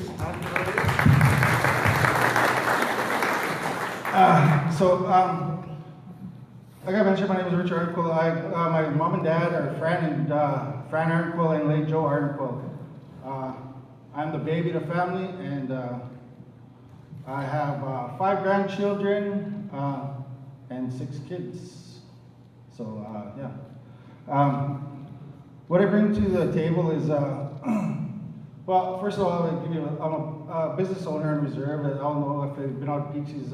I'm one of the owners of Joe's Corner gas confectionery. I planted my flag there in Peepeekisis, putting my business there, putting our investing into our community there. We have over the years we've created, you know, nine jobs. 2 of those are family position, one me and my sister, and the other 7 jobs are band members. So and we've done that, you know, over the years. It's you know, it was my sister, my nephews, Jay, Joel, Melissa, Garrett, my brother, my mom, my dad were all partners, and now my 2 sisters, Sandra and Lois. So we seen the need out there for competition. There was a band store, and it was you know, we just felt we needed to create jobs. We had no jobs of our own, and my family's always created jobs. We've always created jobs for ourselves, whether we were farming. We wanted to help people. You know, there are a lot of people from the Reserve that worked on our farm, you know, ran our tractors and hauled grain for my dad, shoveled grain in the bins, you know, back in the day. And the Bird boys are always there. The STONECHILD boys were always there. Swanson boys were always there, you know, always there to help out. So we always like to create opportunity and create those. Our mentality was to help the people in that way, is create jobs. We've always done it, and it's always something I'm going to continue to do, is create jobs. You know, I bring integrity. You know, when I say I'm going to do something, I'm going to do it. It's going to get done. That's one thing I believe in. It's important to do what you say. Always do what you say. Do it in the right way. Do it in a good way. Honesty, you always got to bring honesty. You know, show transparency. What are you guys up to? What are you guys doing? Well, you know, I look back at Chief McNabb, late Walter McNabb. You walk in his office, on the board, you'll see his schedule for the whole month. I'm in the office these days. 3 days a week, he guaranteed he is sitting in the office from 8:30 till 4:30 at night. You know, I take that. You know, it's important to know where your leadership is at all times. I come from a business background, so time is money. I don't want to waste people's money. If I'm not at the office, you know what? I should be doing something band business-wise. You know, I'm not going to go work at my store. I'm not going to go work at my other businesses. You know, between, you know, from when I'm elected to when I lose my electoralship 4 years down the road, I'll be there 24 hours a day for the membership. You know, that's something that, you know, you have to put your heart into. You give it up to the people. They elect you. They appoint you. Well, give them your time. Don't waste their money. Bad money. We all talk about, where's the money? You know, how come we can't do this? People ask, how come you can't help me with this? Well, you know, we're wasting time. We go on trips. We have Skype now. How come we can't Skype meetings? I belong to a business right now. There's 6,000 licensed agents in this company. We all Skype. We're right across the country 3 times a week, and we know each other personally. You know, it doesn't cost a damn dime. It's free, and we can Skype everything. You know, right now, look at this. We're live on Facebook, and we're able to, you know, reach out to people that way. Even have our meetings this way. You know, I do it 3 times a week, like I mentioned. So, you know, accountability is very important. Okay, just going back to the claim. Go back to the claim now, and I just want to say, you know, when the claim happens, you know, you got to have your legal in place. You got to have your policies in place. You got to have your let me see, your strategic plan that Colin mentioned. It all has to be in place before this claim hits. Being prepared. is important. We should be there already. We should already have a committee done up. We should have those community engagement meetings right now where we're developing plans. What is our want? What is our bad need? What is our wishes? What is our wants? Dream big, dream huge. We have to do that. We should have been doing that right now, but our leadership is lacking. So now we need to do that. We need to be on the ball. We need to be pushing our leaders to be better, to be stronger, be more accountable. I will be there. I'll be there for you. I'm there now. I'm on reserve all the time. I've been on council before. I know what it's like. I've experienced. And I know what it takes to move forward.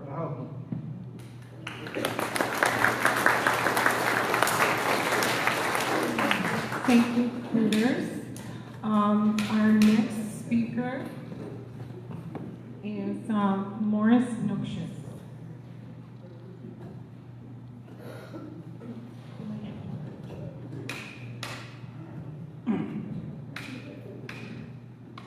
Good evening, everybody. I just want to say greetings to the people of Peepeekisis. My name is Morris Noxious. I come to you in the words of treaty.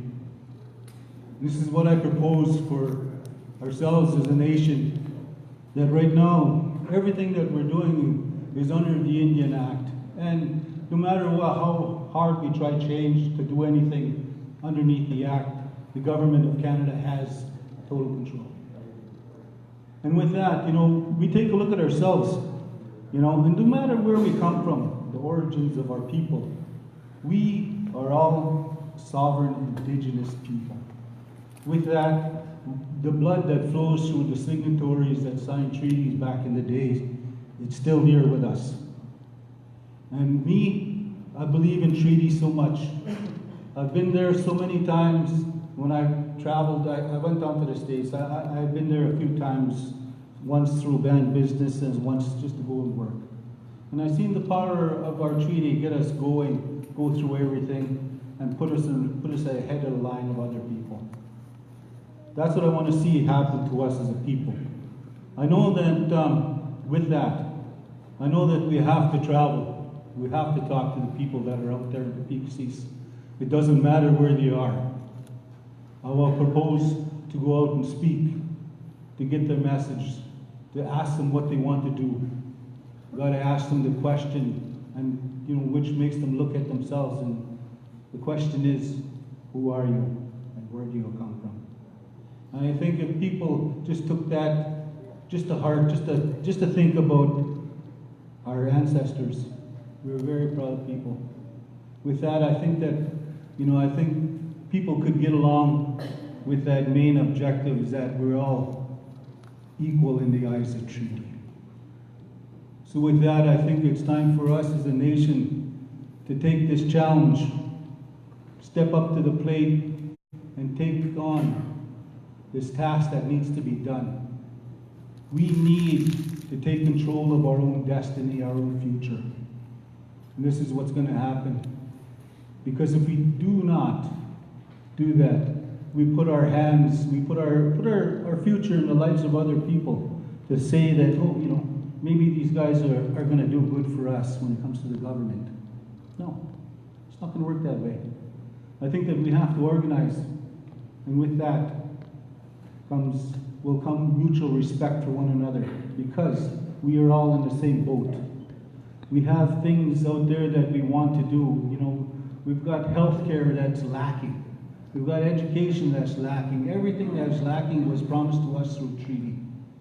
Treaty is what we're about. Everything that we're doing here right now is because of our Muslims that signed the treaty with the crown, the queen. So with that, I think that putting aside our differences and having a common goal, and that is to better ourselves as a nation and start treating ourselves as one too as well. They have a thing inside here for a scenario of a specific claim. Well, I'm going to throw that scenario in a different task. I'd rather see us step outside of the Indian Act and go under the treaty and the sovereignty, the sovereign nation who we are. Tell the government this is what we want.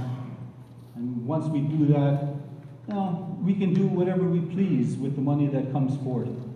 But right now, if you're going to take an Indian Act claim, you are going to be bound by the government that's going to tell you how you're going to spend your money. So there's no advantage to that. Also, I want to note and let everybody see that we are one of the few bands that have not taken a claim from this government, which gives us an advantage over everybody else. Everybody else can be told what to do, but they can't tell us what to do. They can't tell us we can organize ourselves in a different way, in a different fact. Like, treaty is treaty. Without that, we're nothing, people. We'd be Canadian citizens. And I don't think anybody here sitting here tonight wants to be a Canadian citizen because of who we are. We got to remember the people that survived without the colonies, without the colony scheme that was brought upon us, that was imposed upon us. So with that, I think that we as the people of Peepeekisis should stand together and also, organize ourselves with truth, respect, honesty. And with that, I want to thank the people for letting me talk. And with that, miigwech, everybody.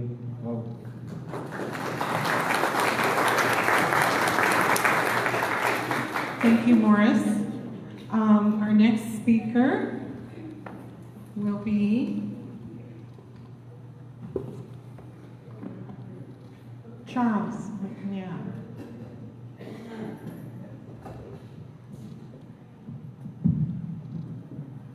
Good afternoon or good evening, Peepeekisis members, candidates.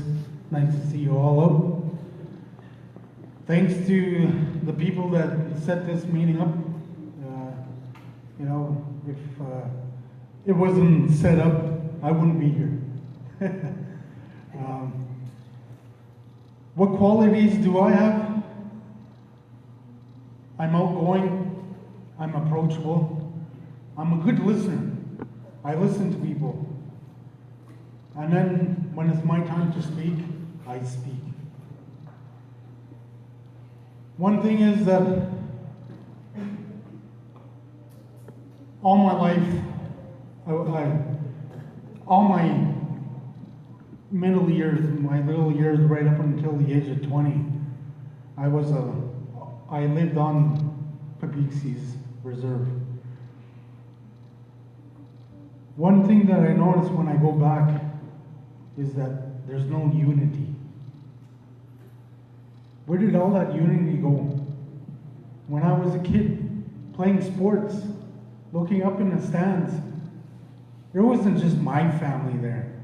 There was everybody's family there. The whole community came out and supported us. And what did we do? We laughed, we had fun. Even the bonspiels that we used to have, the curling. None of us were good curlers, but we went out there and we enjoyed the time we had with our community. And that's what we're missing again.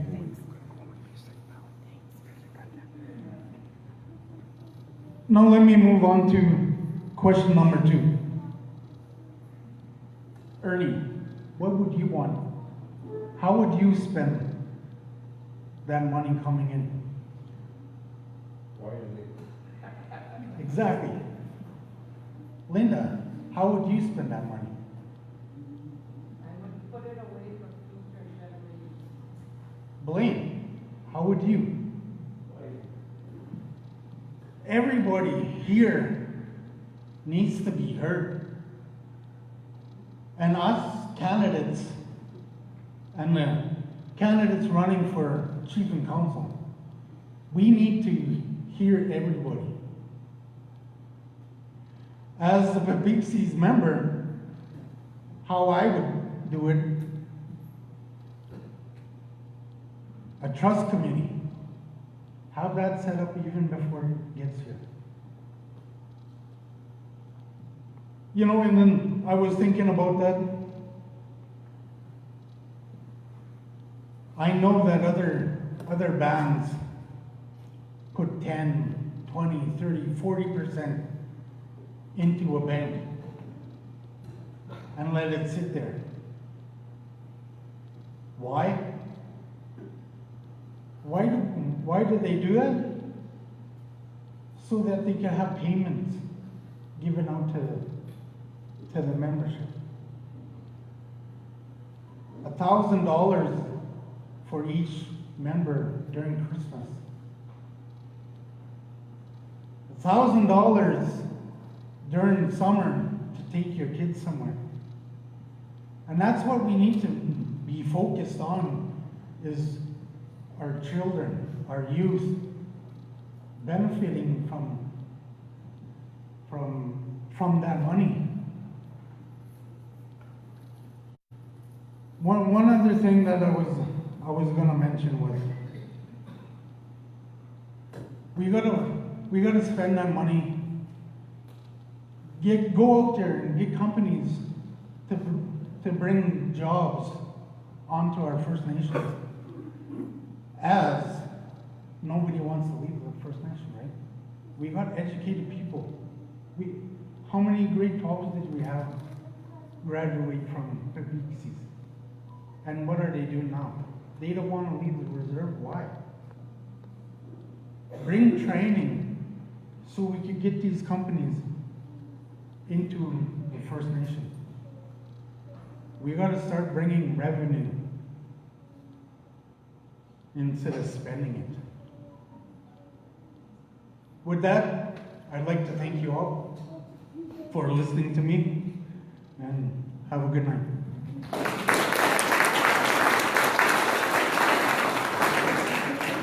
Thanks, Charles. Our next speaker is TJ Bird Dieter. Hello everybody. My name is Timothy Bird. Everybody knows me as TJ or Tooge. One of my strengths that I feel like I bring to the community is I'm a young entrepreneur. I learned my trade by my uncles. It's been a family trade that's been handed down to us since the 60s. A lot of youngsters, they've been looking up to us for the past, ever since I was a kid, because we've always been leaders. We've been into rodeos, racing. Our family really tried to keep us busy growing up through the years, keep us out of trouble. And a lot of the youngsters on the reserve look up to us nowadays because of the teachings that our uncles all taught us. One of the strengths is I was a foreman. I've been a site superintendent. I was a general foreman on many projects throughout the Western Canada.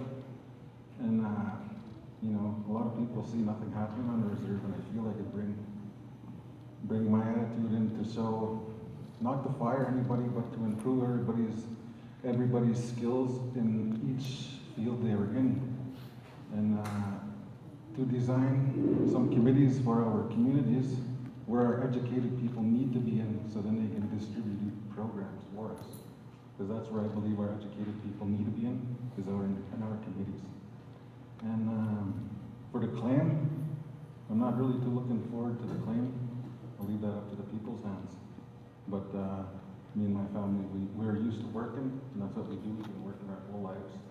And we'll continue to do that and continue to push the youth of our community, the Peepeekisis, to kind of get up, give them uplifting words that there's hope out there for them. And there are people willing to help them, including us youngsters. And with that, that's what I feel like we bring to the people. Thank you.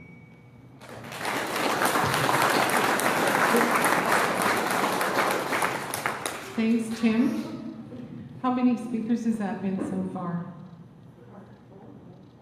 What's your papers?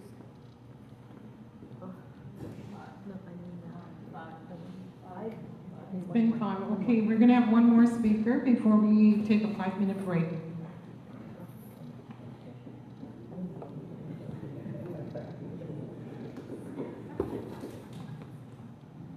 Walter McMahon is our next speaker.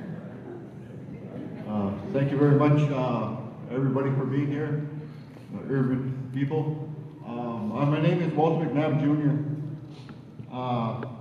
My strengths and qualities for the reserve is that right now we're running that ERT team for the reserve. It's an ongoing thing since 2008, 2009. We've been working at it, and just recently we've been fighting fires for the reserve. And what we've seen from our group, we have a group of 7 men, and it's open to anybody who wants to come in and join our group. It's all volunteer, but the good thing about it, my quality and strength for that is that you get certificates out of it. You'll be able to fight fires wherever, across Canada, once you're qualified for your position. And there is a lot of, we don't get paid for it, it's all volunteer. But the good part, you can work anywhere in Canada. I've been working with the band since 2002 as medical driver. I've been parked at the band office 8:15 every morning for the last 17 years, doing my job. That's what I do. Working overtime after 6, 7 in the evening, taking our people to doctor's appointments and waiting for them. And while I do that, I just walk around the hospitals and visit everybody, whoever wants to talk. For the scenario part of the specific claim, it's up to the people's decision. It's not ours. As your leader, I will listen to you and take everything into consideration to what you have to say, or what's the best option for this money that's coming in the future of our children that come with this claim, the money that goes on and build it up for everybody to talk about it and hear everybody's opinion. Me too, I follow. I'm a helper of Escapio. I help people out wherever help is needed. I don't say no, I'm very open, honest. I'll tell you like it is. And I don't think leadership should hide anything from their people. You sit here and be honest with your people when they ask you something. And be accountable for your job, what you do, your leadership. And as your leader, if I get elected, I'll give you all my time. I wouldn't hide anything from you. If you want to know something, ask me. And we'll work together. We'll find out strategies, different programming for the reserve. Right now, we have Okinis and Star Blankets with us in training because them too, they have a hard time finding volunteers. So we just joined the 2 groups together, the 3 groups together. And we're not making anything, but we're getting our certificates out of it, which is good. Because after we do our fireman certificate, our final test, then they can work anywhere in Canada. So I encourage our people, come together, stop fighting. There's a lot of bashing on Facebook, like the chiefs that were running there said that, you have to learn how to get along, work together as one, put our differences aside. We all know where we come from, our bloodline. That's what we have to look at and why we were put there on the reserve. I heard Mike Cookles and Mushroom stories a while ago. INAC taking over and, well, Graham ain't around no more. It's time we turn around and pick up our heels and fight back for what that treaty right is. Look at, we're losing our education, and they signed that treaty for us. To keep it and protect it, not give it up. Every time INAC comes to the reserve, we always end up losing something, but that shouldn't be. We have to learn to stand together as one. Be there for each other. Help one another. And that's all I have to say. Thank you.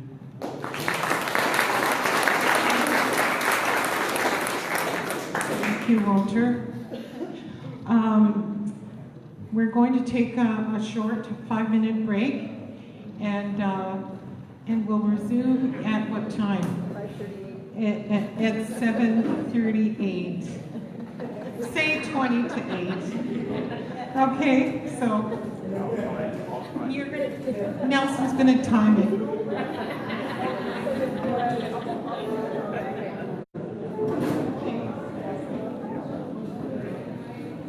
Try it.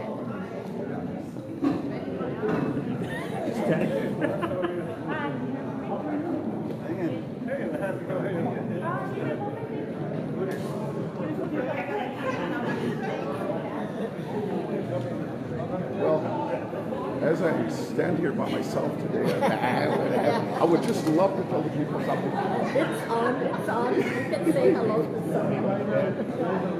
Hello to my grandson, Jetty, that is out there. This is Des from the Res 95.3 FM, the Creek, your radio station.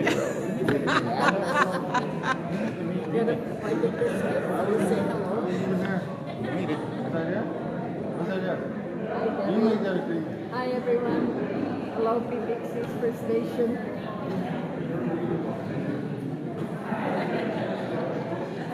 Now, I wonder, I should get in there and say something.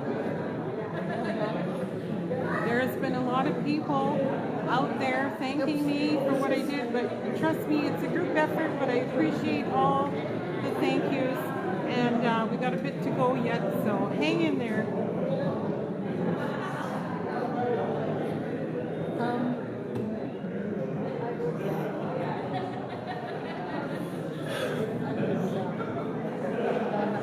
Just pointed to the people over there. Let's back away a little bit because apparently you can hear.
No, no. Yeah, 8.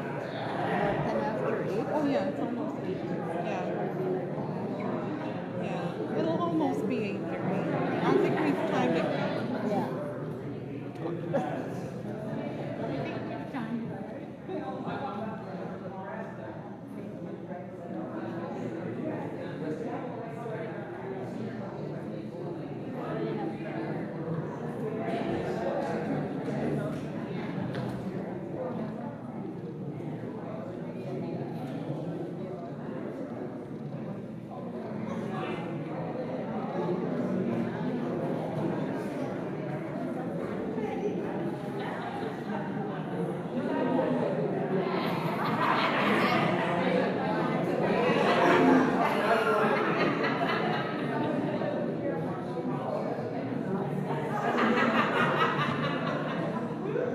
Okay, I guess we'll resume with our last candidates. So I'll ask everybody to grab their seats. And after these candidates, we're going to open it up for a question and answer. So look forward to doing the question and answer.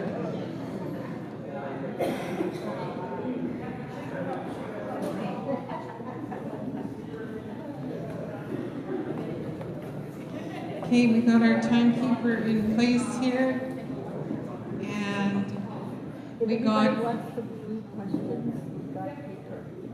Yeah, if there's anybody else that wants to write their question instead of ask on the microphone, there's still time to do that.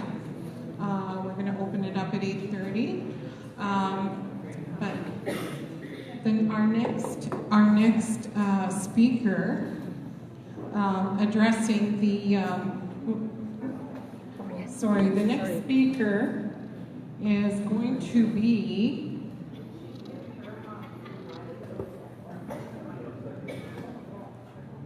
Crystal Kiwaton.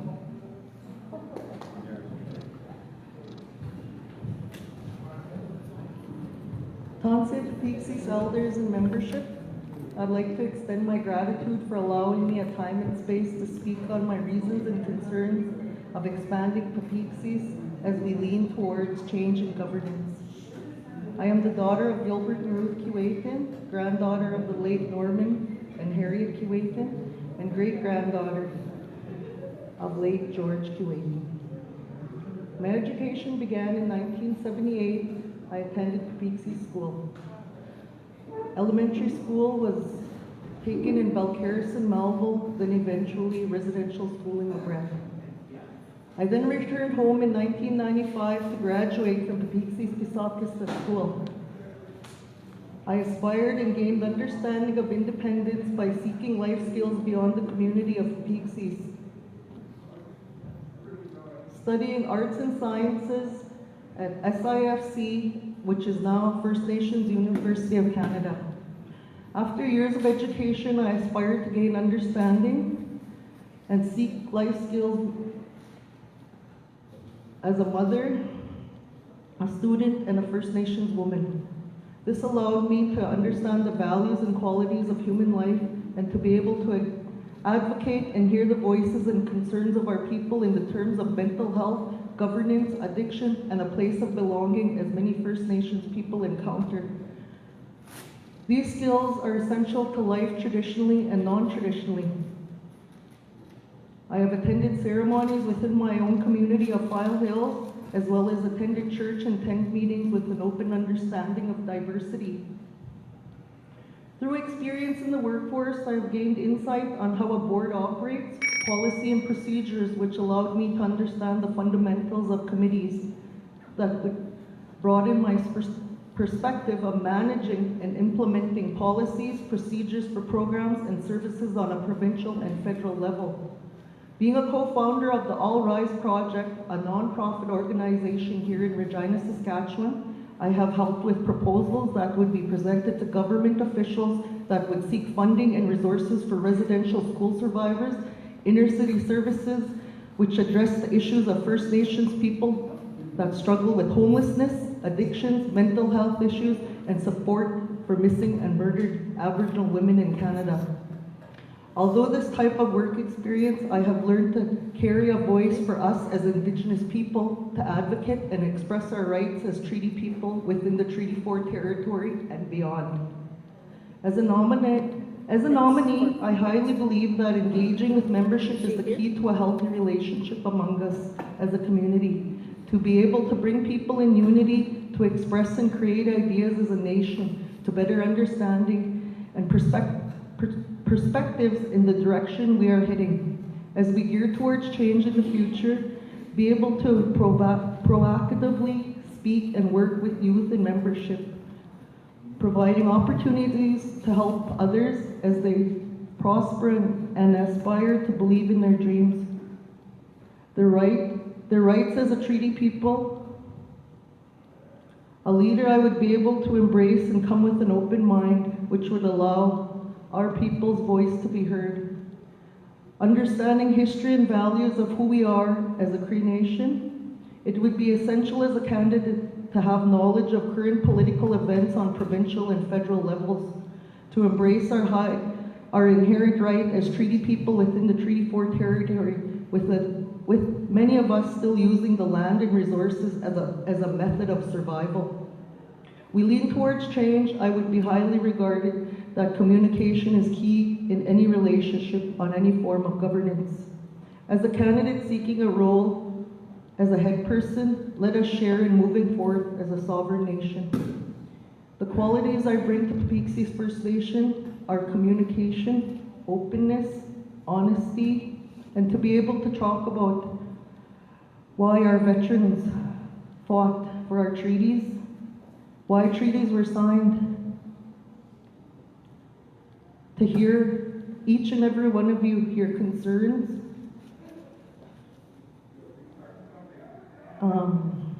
The second question asked was, when the specific claim goes through, when it's settled, what will be our next steps and actions that you will take?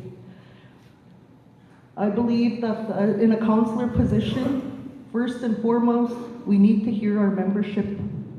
That's been lacking, but I want membership to have an active role in how our reserve is governed.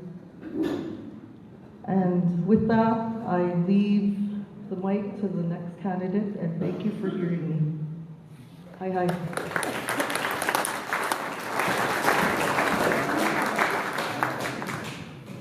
Thank you, Crystal. When Nelson gives the sign, the V sign, it's 2 minutes. You have a full 2 minutes. So don't feel stressed. Don't feel stressed to finish up like right away. But anyways,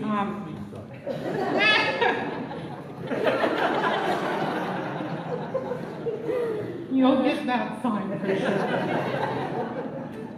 Sorry about laughing into the mic. Anyways, our next speaker is Jean Bellegarde.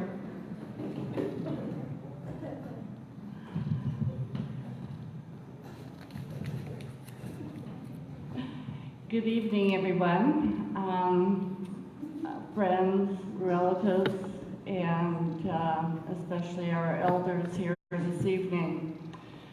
My name is Jean Bellegarde. My spirit name is Turtle Woman, and I've a little bit, I guess, about myself. I have 3 children. One is in nursing, the other is in social work, and I have a son who was in the armed forces, and he did a couple of tours in Afghanistan and is now home, and thank goodness that he was brought home safely to us. I have 5 grandchildren, and you know, this first question, you know, what do you feel are your qualities and strengths that you will bring as a leader in our community? I have a hard time with that question in particular because one of the teachings that I grew up with is humility. and not to brag about oneself. But for tonight's purposes, I want to share with you in a very humble way some of my past experiences that I believe I could bring as a leader within our community.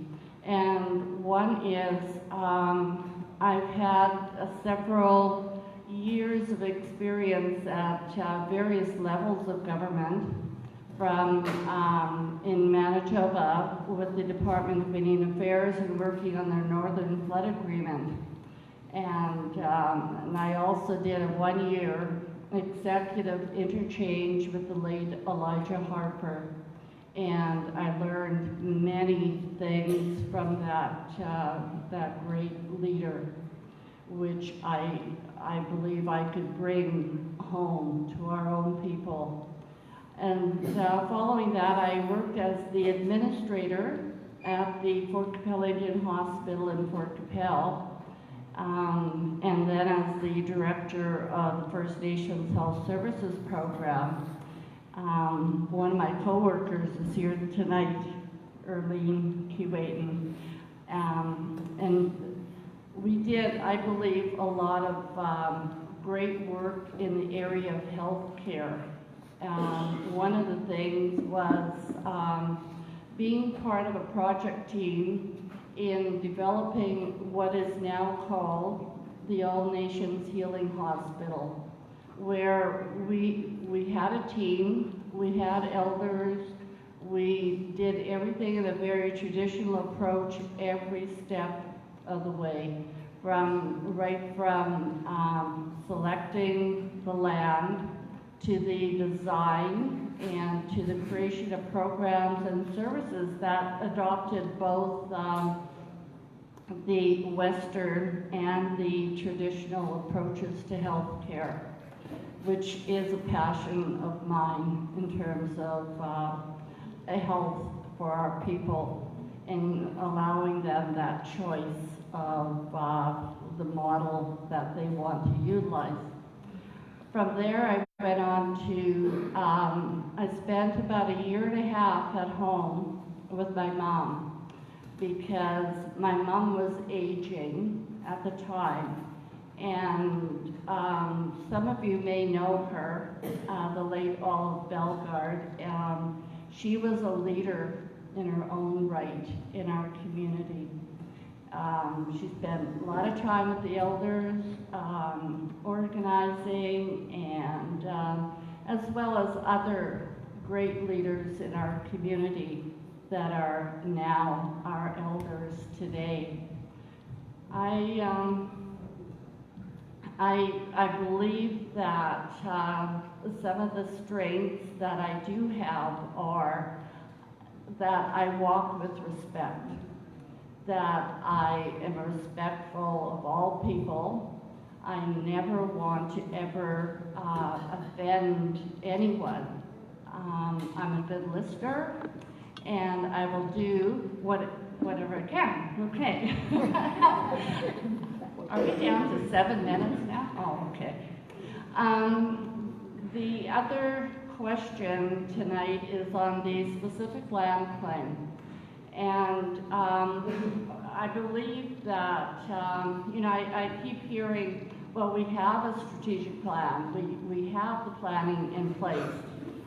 I have not seen the strategic plan. I think we need to go back to community. I think this has to be as well led by our elders as to how we're going to settle that, and be open and transparent and communicate on and off reserve, since a large number of our people as well live off reserve, and I believe that we need to have that voice as well into the strategic planning, you know, whether it be short, medium, or long term, but always keeping in mind that our elders, but also the youth and the unborn generations yet to come.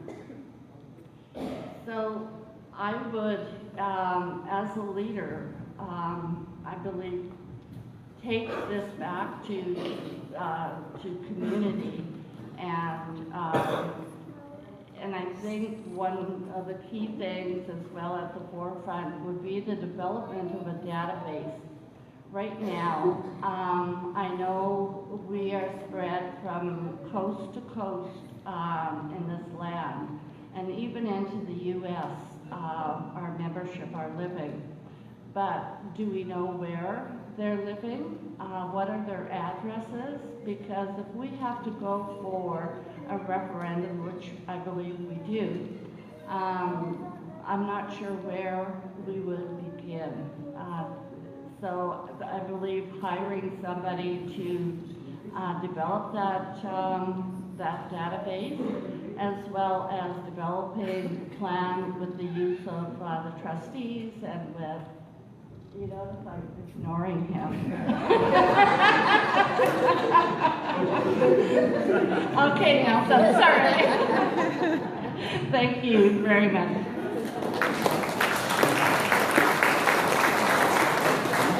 Thank you, Jean. Our next speaker is Summer Stonechild.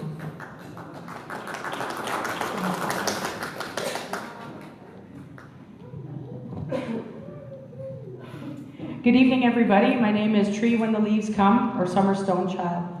I've been very blessed to be a part of the Stonechild family. My late father was Wayne Stonechild. Many of you knew him as an activist throughout his life. My grandparents were the late Bella and James Stonechild. They were inspirational to me, even though we didn't have the privilege of being on the land like many of the families here. You're very privileged to have your families around you. If I had the numbers of my family members who are now on the other side, I think we could have this as a landslide. But I think more importantly, we need to look at the issues that are at hand in Peepeekisis. I've been home now for 2 years and I've seen a lot of things. I didn't come here tonight to talk about the negativity because I think we're all well aware of the Facebook messages that are out there. I don't think we need to bash anybody here. We're all here for a good reason, and we're all here for the future of Peepeekisis. So for the questions at hand, there are a number of skills that I outlined in my campaign. I'm just going to read from that because I don't want to stray from the time frame. With an extensive background of over 20 years of working directly with professional and non-profit Indigenous community organizations, I've acquired fundamental skills in administrative policy development, strategic planning, program administration, frontline community relations, cultural event coordination, cultural awareness and inclusion, communication and media skills, public speaking, proposal writing and assessment, and most of all, my professional goal is to go after Indigenous health promotion. There's many facets that need to be addressed on the reserve, and I would really like to use the medicine wheel as a tool. I was very fortunate to have a long working history in Calgary, and most of my work experience has come from the Indigenous health field. I worked with everybody from street people to executives around the community. Against the wall over here, I put up a couple of my credentials. I've got some papers there. Everybody's welcome to look at it. I'm open to coming to see anybody, so I haven't received any inboxes at this point. We are going to do some more community engagement sessions, a couple of the women and I. We are going to run a brunch out at the Elders building next week, so hopefully people who are on the reserve can come out and ask some questions. As far as the second question with the specific land claim, I think two important aspects need to be addressed at this time. I don't think we have any time to wait. We've all been well aware of this specific land claim coming. I think what needs to happen at this point immediately with the people who are in leadership now, as well as our upcoming candidates, we need to have community engagement sessions. What that means is we need to have think tanks. We need to have our membership present and their voices being recorded, what their desires and wants are. I know my motivation comes from my beautiful son here. Pardon me if he's running around, but he's actually in training. He's going to be with me for every one of my events as I move forward. Before I had my son, my elder, we were in a sweat, and my elder told me that one of us was going to have a little boy and that he would be with us at all of our events. My gift to Peepeekisis is my son, Tal, and he's going to be part of everything as we move forward. So I hope that as we move together through this next phase of the evolution of Peepeekisis, that we do it in the right way. I offer my skills to you as membership, and I really appreciate that we have this opportunity to come and speak together. I think that, you know, the time is very short. The years fly past, and we really need to take action immediately. So along with the, towards the specific land claim, there's many things that can happen, and one of my, things that I like to outline in my campaign is on and off reserve inclusion. I was in Calgary for 27 years, and there is a high number of Peepeekisis members there. Hello to all my friends in Treaty 7. There is some real interest around where the development of the policies and such are going. I think that if we reach out and do mail-out ballots in the future for future elections, that's one thing that I really heard, and that I would resonate, and that we need to reach out to the community that doesn't have the same opportunities as we do to come to the meetings, to Regina and to the reserve. I think we have an obligation to the future of our community to make informed decisions, to be inclusive of what's happening. We have a lot of talk of these strategic plans and things in place. I agree with some of the sentiments that a lot of the other candidates here have had as well. I think that we need to have accessible communication tactics. We need to have this webpage that we were told was up 2 years ago, that it was paid for 2 years ago. I know people who've completed their computer degrees in those 2 years. We have people in our community that have skills that we should be utilizing. My goal is to reach out to everybody as far as I can on and off reserve to find out what kind of skills we have and how we can employ our own membership instead of bringing people from outside to complete our goals and our tasks for our own community. So with that, I want to thank each and every one of the members of coming out tonight. I've asked for blessings for all of my candidates here and everybody traveling, that we go home in a good way and that we get home to our home fires safely. I want to thank Creative for this day, and I want to thank Peepeekisis membership for finding in me skills that I have to offer that I didn't have confidence in myself. And it's really hard when you don't have family members. And you all know my family members, so you all my family now. So as I go on this journey, I just want you to know that as I go through it, all of my ancestors are behind me as well. So all of you who are friends with my family members, know that I'm speaking from the heart. Know that I'm speaking from a place where I don't have too many people to go back to. But I'm willing to do the work, and I'm not afraid of anybody. So with that, please think about who your vote is going to be for and make an informed choice. And as we move forward, that we do this together as a unified community with strength and with the sense of camaraderie that our families had. 40 short years ago, our families were working together and trading. We can do that again. We can be that sustainable community that we all want. So with that, thank you so much. Hai no kawina.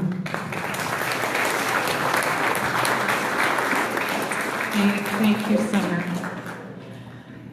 Okay, our next speaker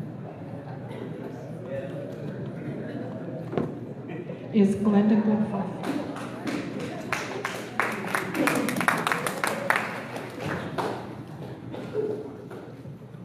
Good evening, everyone. When I got the questions today, I must have misinterpreted, because I took it more as a character rather than our experience.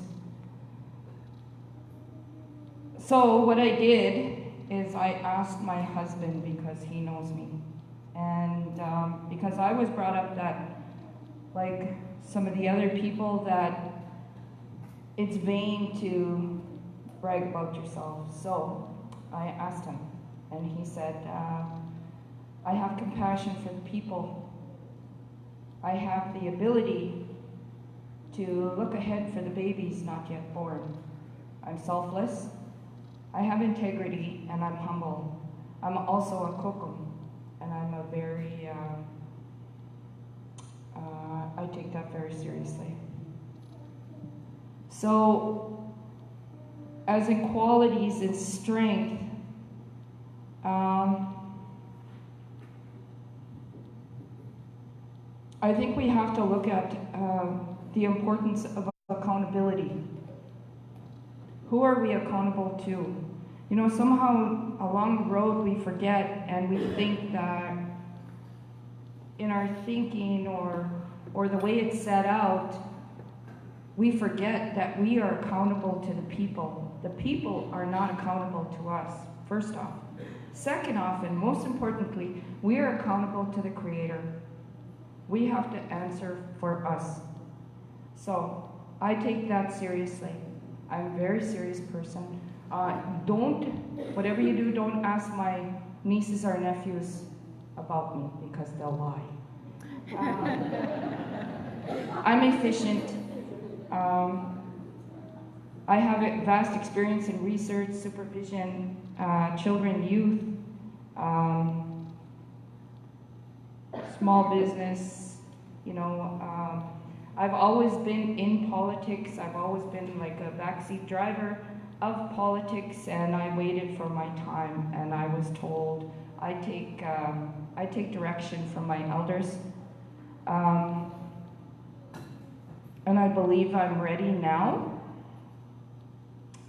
As for the scenario, now this is a scenario of the specific claim. Now it's settled. Okay. Again, all we hear is accountability, right? So, it's not up to us on how the claim is spent. It's up to the people. We have to remember that treaties are portable. And with that, we have that accountability to the urban people as well. So, with that, you know, we've seen it on Facebook. There's Joshua, and you know, he has up the graphs and everything. You know, things like that can be used. Sure, we can take the ideas, but we take them to the people. The people decide on the best way to spend this money. I believe in the children. I believe in our elders. Our elders are first and foremost have to be taken care of on the reserve. We need equality. We need to heal. We need unity. Yes, we all know that. But we have to go back. We have to understand our treaties. We have to be accountable. If that's being accountable for $1, we need to be accountable. Because if we do wrong, it's not going to work. We have to, you know, there's so much frustration, and I think that's what's bringing out so much negative. Everybody is frustrated. And I'm frustrated as well. But I bring forward my experience, my life, the way I was taught. I was also taught that you don't have to jump up and down and tell people who you are, because they know. So with that, I don't talk, well, I can talk a lot, but I won't.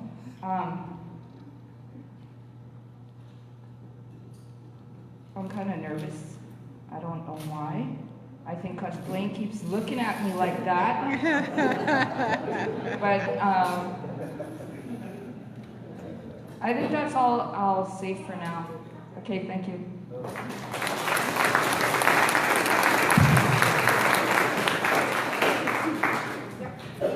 Thank you, Glenda.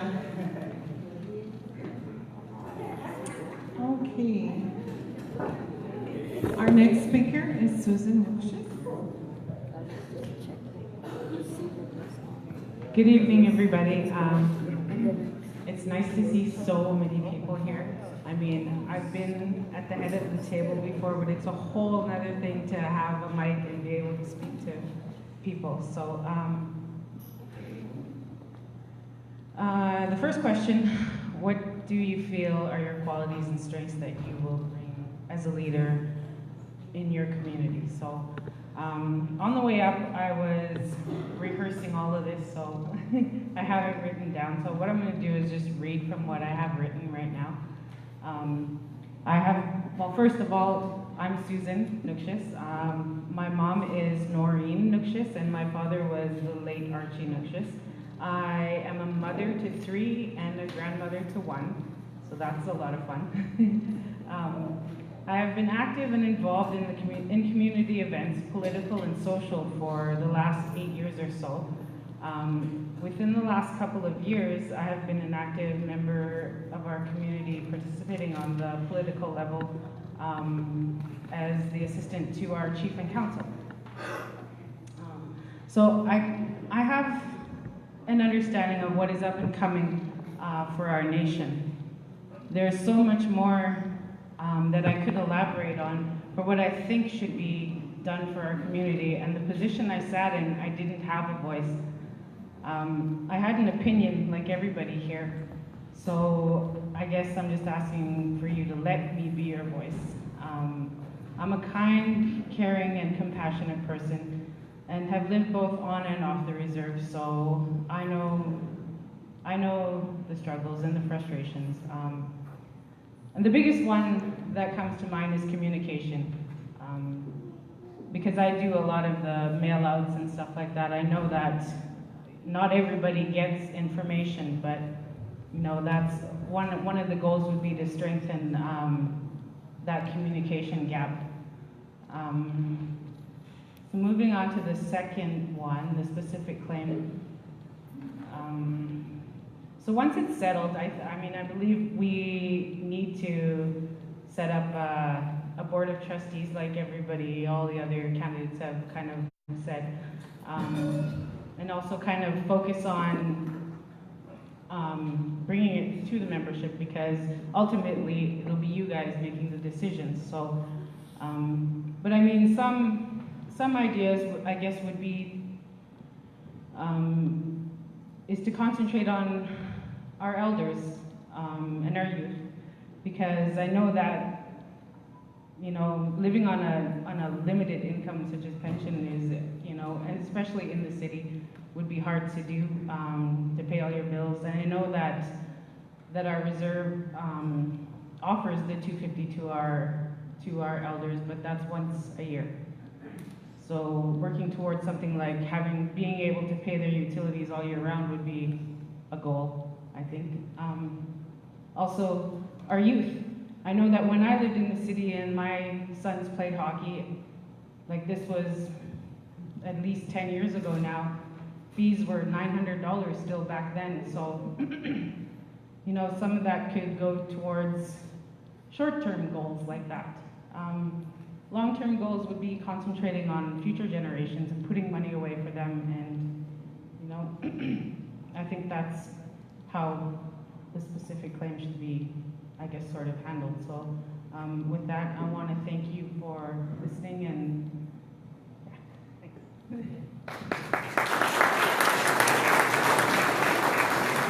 Thank you, Susan. Okay, our next speaker.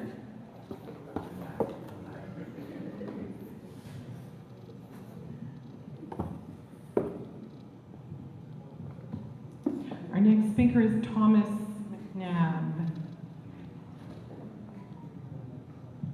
Hello. Good evening. First and foremost, I'd like to acknowledge the creator, Kishimanatu, and everybody for coming to listen to me tonight. I'd just like to say I'm a member of the Peepeekisis First Nation. I grew up there my whole life. I wasn't prepared for these questions tonight. I say I'm a traditional person. I don't have Facebook. I don't believe in it. But I do have answer to your question number one would be some of my strengths and qualities that I would bring to my community is that I am from the community of Peepeekisis, and I know what the struggle is out there. I know the problems are real. There's so many problems our people face right now. One of them is employment. We don't have no employment back home. There's just administration jobs. We've got a lot of smart people in our communities, a lot of skilled people. Some of my strengths that I would bring is that I'm a journeyman carpenter. I've been in the trades for 18 years.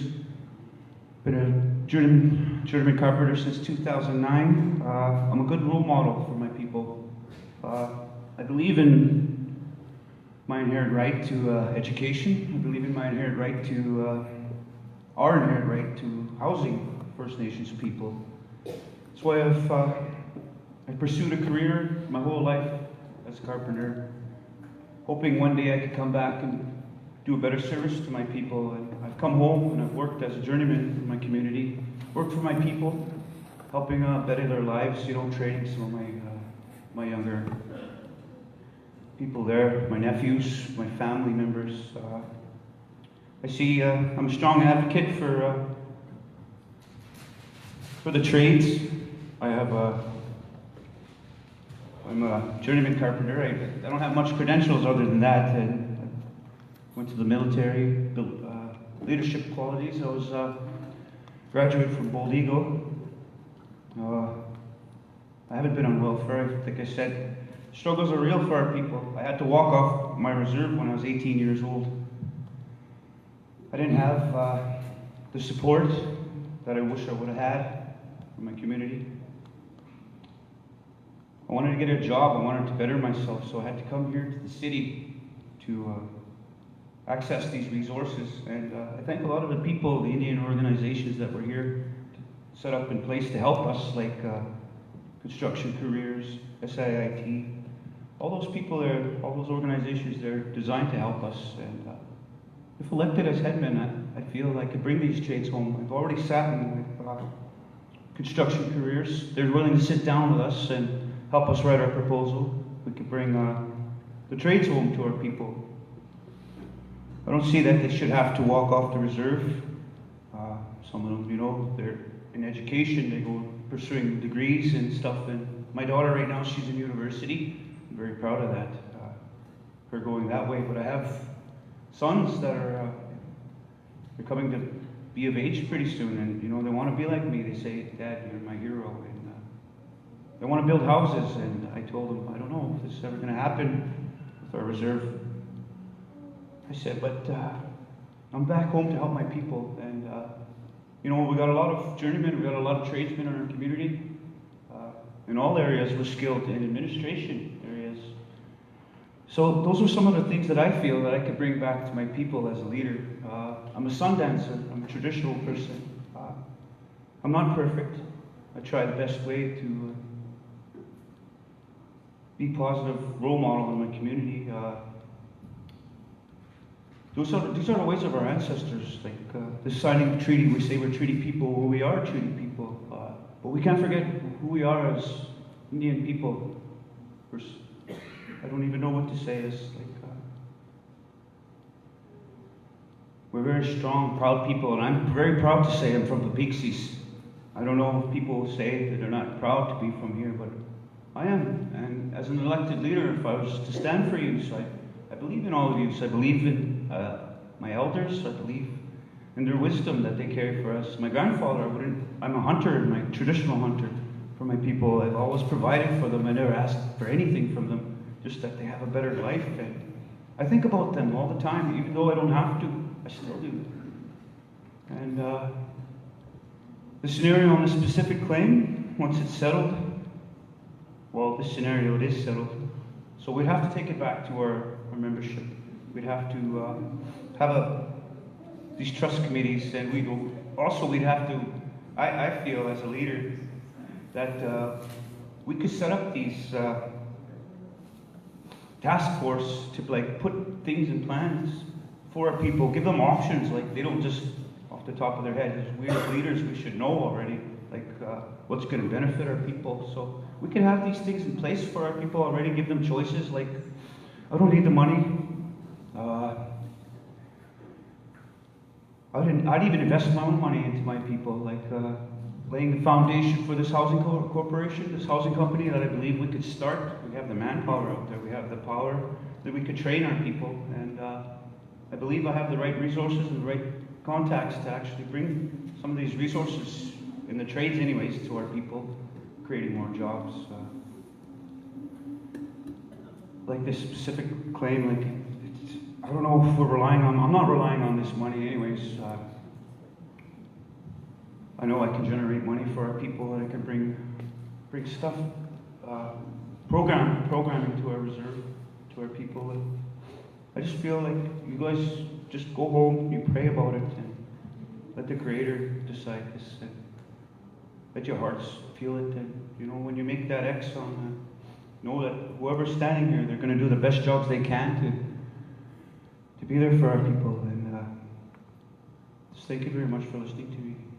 I hope all my relationships.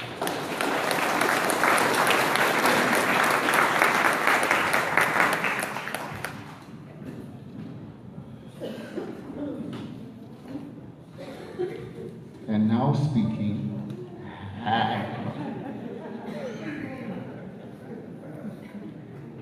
Well, good evening. I want to first of all thank the elder for the prayer. I believe in prayer. To Peepeekisis, Cree Nation, and to the elders that are all here. Let me go on.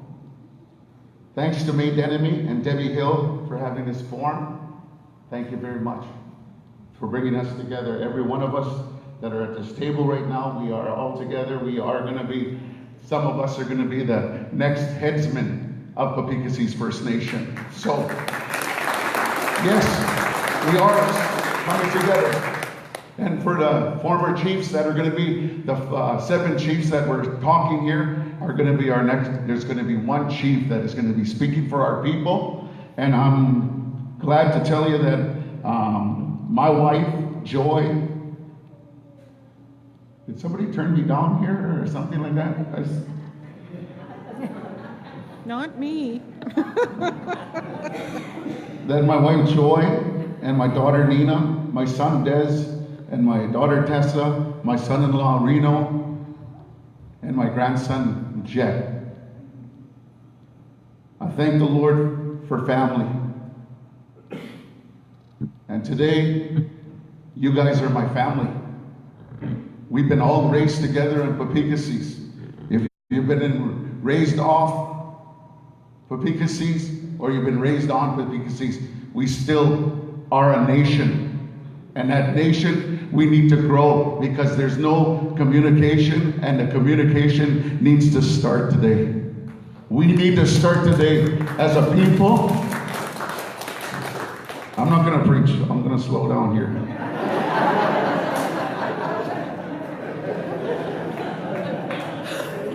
I'm going to give you my Indian name. My Indian name is Des from the Res, 95.3 FM, The Creek.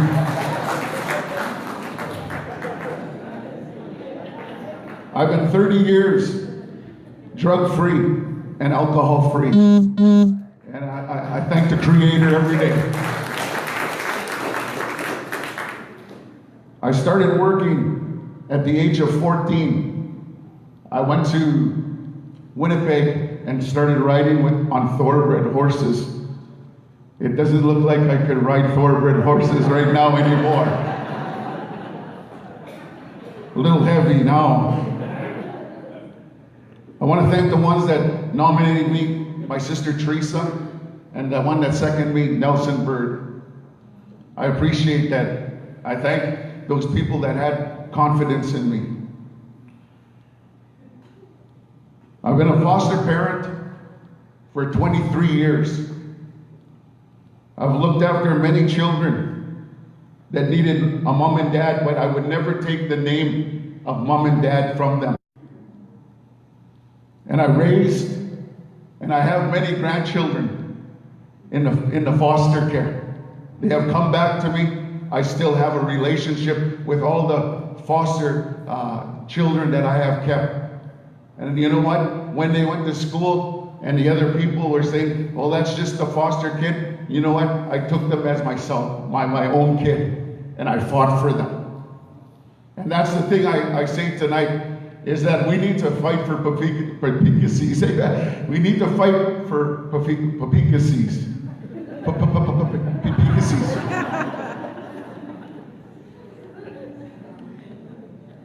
It is time for our youth and sports teams to be supported, and our children and our youth. You know, I've been a coach. I know what it is to be in the winning circle. I know what it is to be the one that got put out first and walked out with her. I know what it is to see children progress in a way of sports. To take my daughter to Florida to see her play fastball in the wide world of sports. To see that, to put that energy into our children, our energy into our youth, our energy into our elders, our energy into all the nation of Peepeekisis First Nation. We need to stand together. We need to begin to build one another. We need to quit fighting one another, and we need to begin to communicate as a First Nation, because I've seen First Nation people grow and go into a place that we need to go like never before. It is time for us to dream big. It is time for us to go higher. It's time not, instead of pulling one another down, we need to rise up and begin to rise up one another. Let me tell you, our band, it always seems like our band has been last, but no more. Our band will be last. We will stand. We will rise up. We will be those people that will stand. We will go higher than ever before. Oh, so what's the question tonight? What are our qualities? What is my qualities? I can't talk about myself. It's very hard. You just said it all. Oh, okay, we're going to talk about the claim. What are we going to do if we have all that money? What are we going to do? You know what I learned? I learned how to do the small things. And when you learn how to do the small things, it will be no problem to handle the big things. And all those things that are coming in, and all the money that is coming in, we need to look after some things that are falling apart in our reserve. Number one is that we need a board. We need trustees that will keep us and have accountability. Because let me tell you, we can't be those people that are just going to be on our own and say, you know what, let's just put the money where the headsman should be, or the chief. We need to have accountability. And accountability, that's where I talk from. I talk about truth. I live truth. I walk truth. And I see that it is time for us to... That's just my opening statement. There'll be questions after, so. I'll start on this now, but we need a smart plan. I'm going to come to an end. We need a smart plan.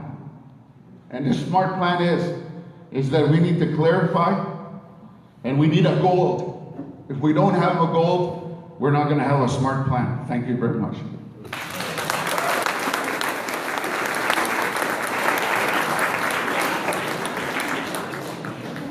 Thank you, Des. And thank you, who was that? Thomas. Yes, thank you. I think you were the second last one. I really appreciate everybody addressing those questions. And Glenda, you did mention, you know, that you thought you misinterpreted the question. Everybody has a different interpretation of the question. There's no wrong answers. Whatever you think, you want to address in those questions is quite fine. That's what we need to hear. We need to hear those varying perspectives, and really appreciate it. Before everybody disperses, and I know we're going to go into question and answer period right quick here. I don't know what time it is. It's 8:20. Oh my goodness, I guess we're going to go into question and answer right away. But before we do that, I just want to again thank you, Peepeekisis, for sponsoring this event. I think this was a valuable event to have, and it was well attended, and really thank everybody for coming out. I want to wish all the candidates that are running for chief as well as Headpersons all the luck. So I look forward to hearing some question and answer. And what I think we'll do is we'll start with any questions on the mic, and give it the option of the individual candidate if they want to answer that question, or if there's more than one candidate, if they want to answer. No, they're not leaving. No, there's everybody's invited to stay for Q&A. And so what I think we'll do is we'll do a live mic first, and whoever wants to answer it, then we'll randomly pick from the question box and maybe flip back and forth. So with that, I think I'm going to open the floor. We're going to maybe give a time limit of 2 minutes to respond to any questions that come from the floor or from the question box.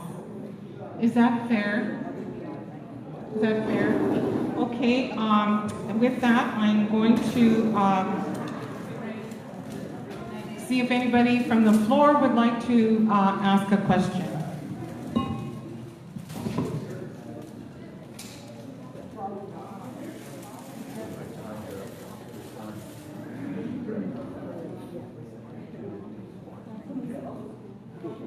Any questions from the floor?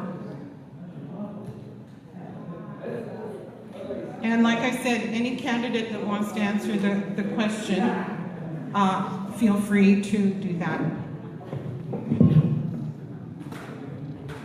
I'm going to leave this mic up here in case anybody wants to answer questions. Any questions? Why don't we start then with... Oh, okay. I have a question. Hi everybody. I have a question that was sent to me here recently, very recently. Well, we have a lot of people watching. I was looking at the Facebook feed here, and I think it was up to 70 that I just looked at a little while ago. So naturally, people are watching and asking questions. Here's a question for anybody running for chief, and I guess council too, but I'm not sure who's going to answer this one. Maybe somebody can just decide to get up and answer the question. Many nations presently are stepping down on drugs and selling within their communities. Do you, as a leader, believe with this as an elected position that you should abstain from drugs and alcohol as a role model and leader of the people? Okay, so that question goes out to the chief candidates in particular. If any of the council would like to respond after the chief candidates. So I'll ask whoever wants to respond to the chief candidates to just come up and respond to that question. If you want to. Okay. Good evening, ladies and gentlemen. Darlene here again. I just would like to respond about the drugs and alcohol that are within our communities. Many of our people are on prescription drugs. It is our greatest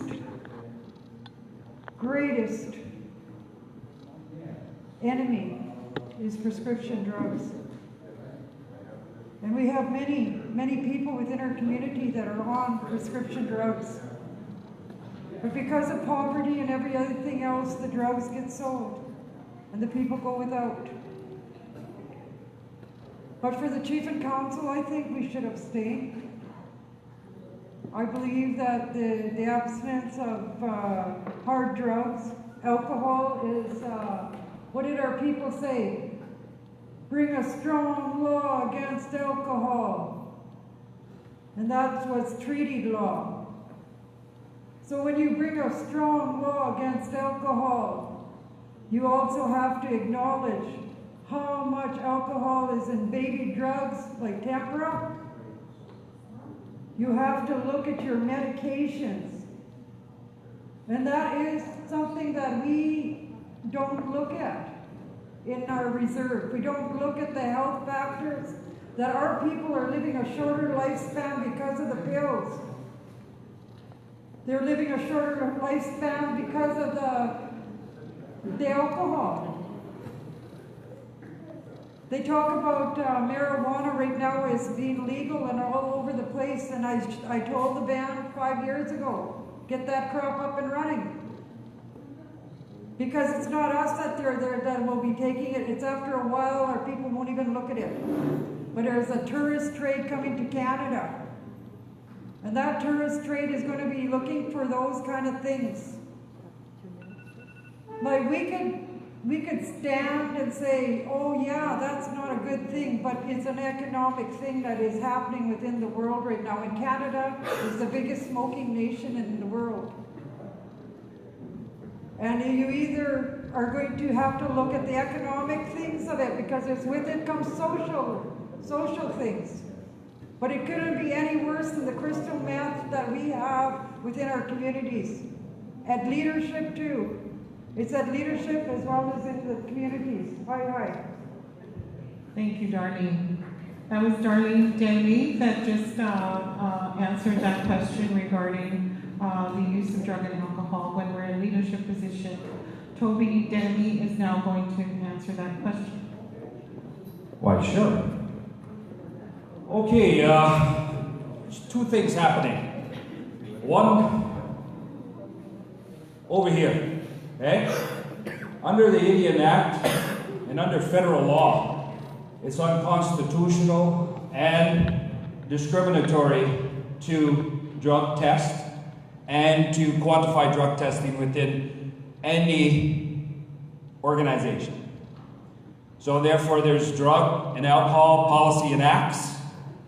The Human Rights Commission is very clear in their decisions about drug testing any occupation, including Chief and Council, with the use of drug and alcohol. Okay? So, because we're still under the Indian Act, to mandate this, we're in contravention of the human rights and discrimination against the worker. Okay? This is now administration and management. That way, if you go against that, our nation is going to be liable, accountable to now, subsequently, summary offense. On this side is your traditional sense of understanding. Traditionally, we abstain from all things that holds us from the Creator. That way? Traditionally, we keep ourselves as pure as possible so we understand our people.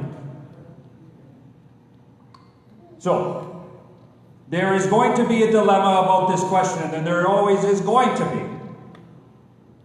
be. Is Peepeekisis a traditional nation that holds traditional clan values and social values within our organization? This means integrating it into our acts and regulations, our practice and procedures, and our way.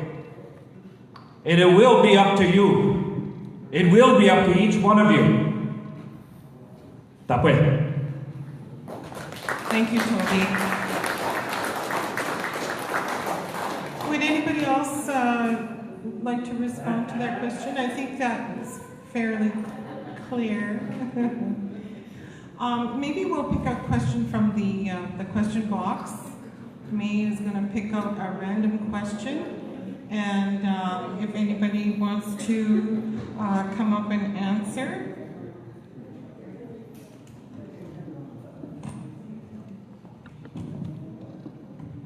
I have to put my glasses on to see. Why are the urban residents only considered when it comes to elections and all other times are forgotten about?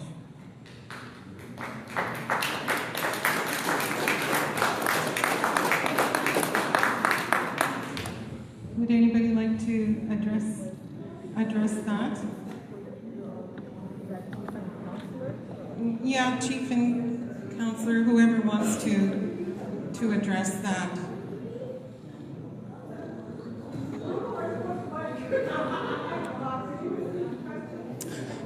Okay, I'll repeat the question and put my glasses on again and unwrinkle my paper. Why are the urban residents only considered when it comes to elections and all other times are forgotten about?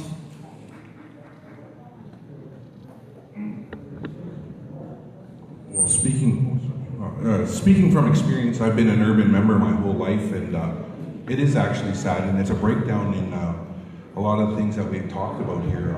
Communication, the lack of, a lot of the nepotism and a lot of the dysfunction that we've accustomed to, created through residential school, and the breakdowns in communication for our people. And I truly believe that we, if elected, our membership, our chief and council, we have to be accountable to everybody. And it is sad that it breaks down and at only times people come knocking on doors is election time. And I think that it's a testament to what we moving forward here. Our people, we need to move forward as a nation together on and off reserve, and our people need to be included off the reserve 365 days a year, just as people on the reserve are. And we have to be, as leaders, we have to be accountable to those people off the reserve just as much as on the reserve. And with the strategic plans that we have in place, with some of the governance that we have in place that we're talking about moving forward with, those are some of the things I think that we need to do, because there's the dynamic of it. There's problems on the reserve people have, and there's different problems in the city. So how do we bridge that gap to, and that's another thing that we have to include the membership. We have to bridge those gaps between the poverty line, between the miscommunication, the dysfunction of the problems that we have as First Nations people. And we have to sit down and have real action plans and lots of strategic planning on being able to move forward and communicate and have our people included if you live on or off the reserve. And it's sad that at this time of the year that the chief and councils and the candidates come knocking, because our people are, regardless of where you live, we're all members and we have to be included. Thank you, Colin. That was Colin Stonechild that responded to that question. Darlene, did you want to talk to that too? Hi, Darlene here. I just wanted to let you guys know that through my understanding, the reserve does not get any dollars for off the reserve funding. So I go to Indian Affairs to the big meeting and I ask Rita Kinikwan, who is an agent funding service officer, and I asked her, I said, if our people are on the reserve and in the Treaty 4 area, I said, how come, where is their money? If you're allocating per head per capita, where is it? Because she was saying, oh, we only get this much for the reserve, we only get this much for, because, and so after that I told her, I said, well, let me know what is the transfer agreement say, because you got to know when you sign a CFA, a contribution funding agreement, it goes to Ottawa. In it, it's like it's supposed to be our needs or what we're going to need for the next future year. Well, in it is a transfer agreement that comes to the province because it's a provisional government. The province has no power without what we give it. So the feds, they offset the power, they send a transfer agreement to Saskatchewan for every off the reserve housing, everybody that lives off the reserve. and they haven't yet come back to me for an answer. So the next chief that gets into Peepeekisis, I would really like them to secure that answer. Because if we knew what the feds gave to the province on each and every one of our people, we would have the ability to have organizations within the province. But as it is right now, our chiefs have not secured those kind of answers. And I've been after them within a legal position, because when I'm not in an illegal position, I'm just a big mouth. So, and that's just the way I am. But I'd like to know that same question too. So, hi. Thank you, Darlene. Darlene, DESNOMIE. Toby, DESNOMIE. Hogging the mic here. Sorry. I'm waiting for my wife. Question was, why do we not get adequate services to urban First Nations, our people, Peepeekisis people? Well, you've got to go back to the colonial days, okay, to when divide and conquer was the main tactic and risk of the Crown. And it still is to this day, if you really look at it. Economic development pulls our people and young people away from our community to work on the outside. When they work on the outside, they pay taxes to the Crown. They integrate into these systems, leaving our people behind. It is a tactic that's been put forward since time immemorial, since we allowed ourselves to be in this position. So what are we going to do? We have to reclaim Treaty 4 back as our sovereign inherited land. And those people within Treaty 4 will have a voice, as well as sovereign funding to those people. People that are off the reserve. We were put on the reserve for a simple fact. Okay? The ones that are still on the reserve and the ones that integrated out, this is still our Treaty 4 territory. You live in our sovereign lands, but not getting any benefits from it. This is my pledge, is to hold the Crown fiduciary obligation to our off-reserve members, to the people that pay taxes to the state. We need to start to integrate that philosophy in our acts and regulations, our traditional self. How we regain our sovereignty is we have to believe we're a sovereign nation first. We have to act like a sovereign nation. Miigwech. Thanks, Toby.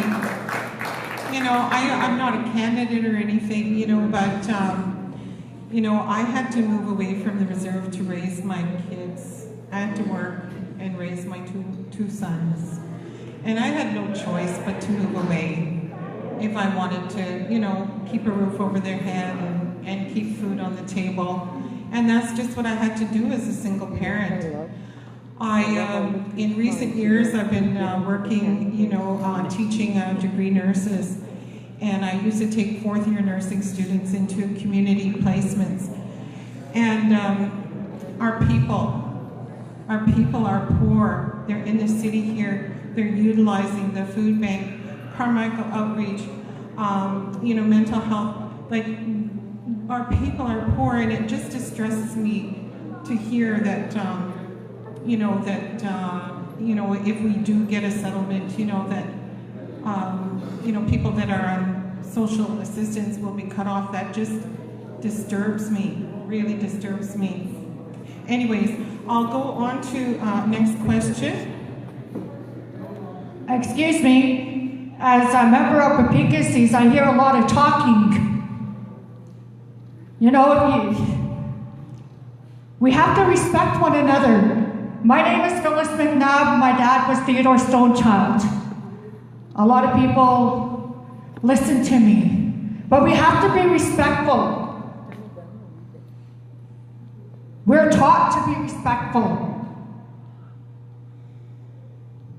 It's good to see this happening right now, but a lot of our leaders right now that are should be up here right now representing what you believe in for us. Instead of being back there, I am so sorry. I am watching each and every one of you. And half of them are talking right now, not being respectful.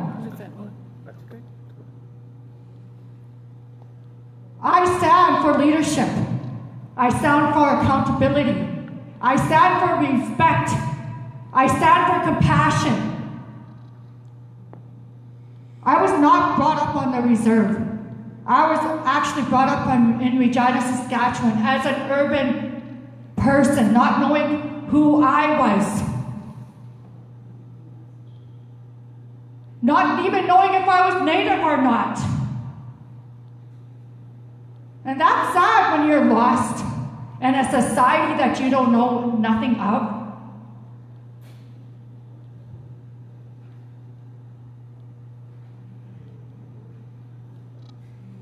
I stand for my sisters, my brothers, my nieces and nephews that are out there right now listening to me right now, because I am a spokesperson for my family.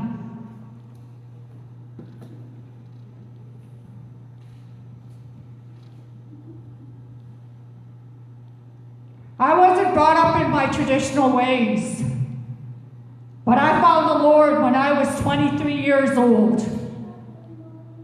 One thing I ask the Chief and the Councils today is a very important question for my Christian faith.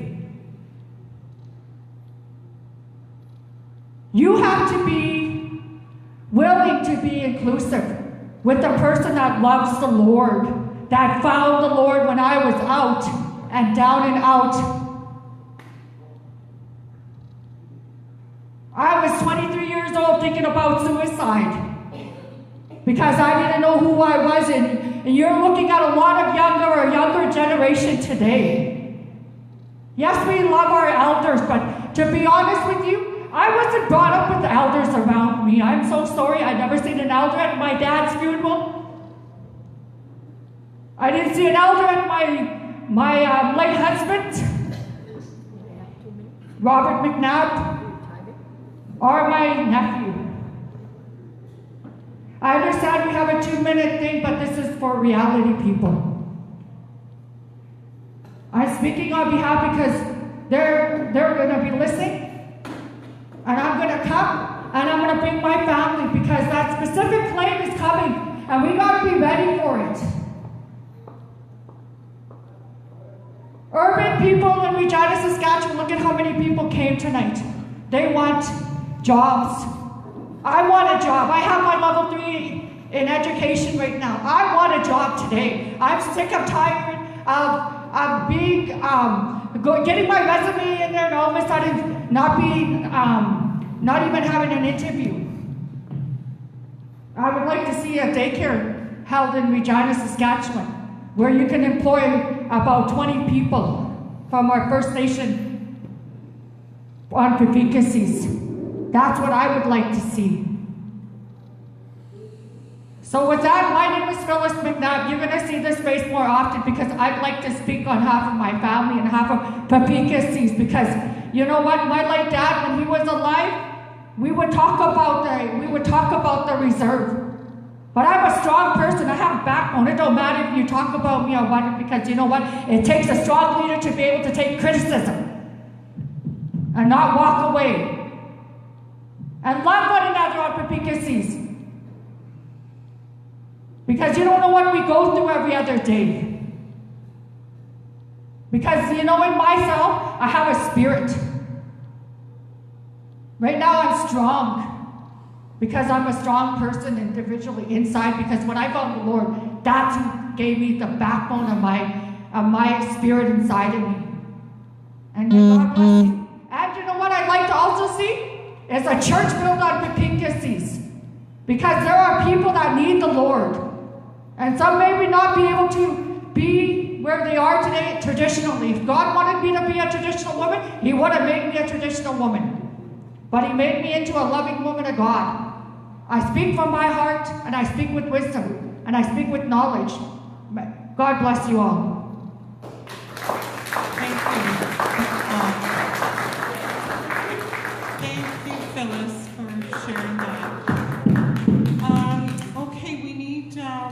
question from the floor, or, yeah, a question from the floor. Wasn't that a question? Oh, yeah, that was a question. Yeah. Oh, So yes, we get oh, that. sorry, I'm sorry, it's been a long day. All right, I really don't want to keep the elders and people from their Saturday evening, but I think that's a poignant question. Spirituality is very important to the human being as a general concept of our humanity. The way you understand and see the Creator, that's being human. How you respect each other because of it, that is being man or woman. In our way of life, it is inclusive to all things, or else we wouldn't have accepted the non-First Nations here, and we wouldn't have accepted their way of life and took it upon ourselves as spiritual human beings. Remember the hierarchy of Creator. We are all children of Him, or it. So I don't think we should segregate. But remember, reconciliate yourself for who you are. You are people of the land, first and foremost, chosen by Creator to represent yourself here on this land. Know that. Be close to the land. They don't give you strength to in which has no end. These are the laws of nature. These are the laws of the universe that all men and women have to now know. How you know it and see it makes no difference to the Creator. But remember one thing. Know yourself as an Indigenous person. Don't define yourself by your religion. You're Nehewak, Ganaashape, Peepeekisis, Oma. We are here because of our grandfathers that were Nehewak. Ana.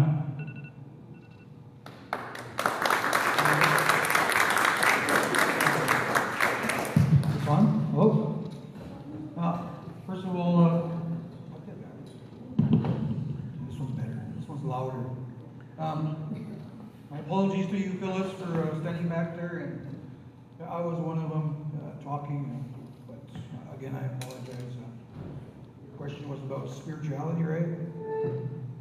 Well, you know what? I'm a strong believer in the spirituality. I was born Mormon, raised Mormon. Went to a few United Churches services with my dad. Mostly at, what do you call that, followed suppers only though. But I know what it is. I know I don't make fun of any religion or any beliefs. I'm not supposed to do that. If you're Christian, you don't do that. When I mean Christian, I mean Catholic, I mean Mormon, I mean United. When you're traditional, you don't do that either. You do not speak bad of other beliefs, other traditional beliefs either. So again, I apologize to you. And yes, it's one thing in my heart. You need that spirituality.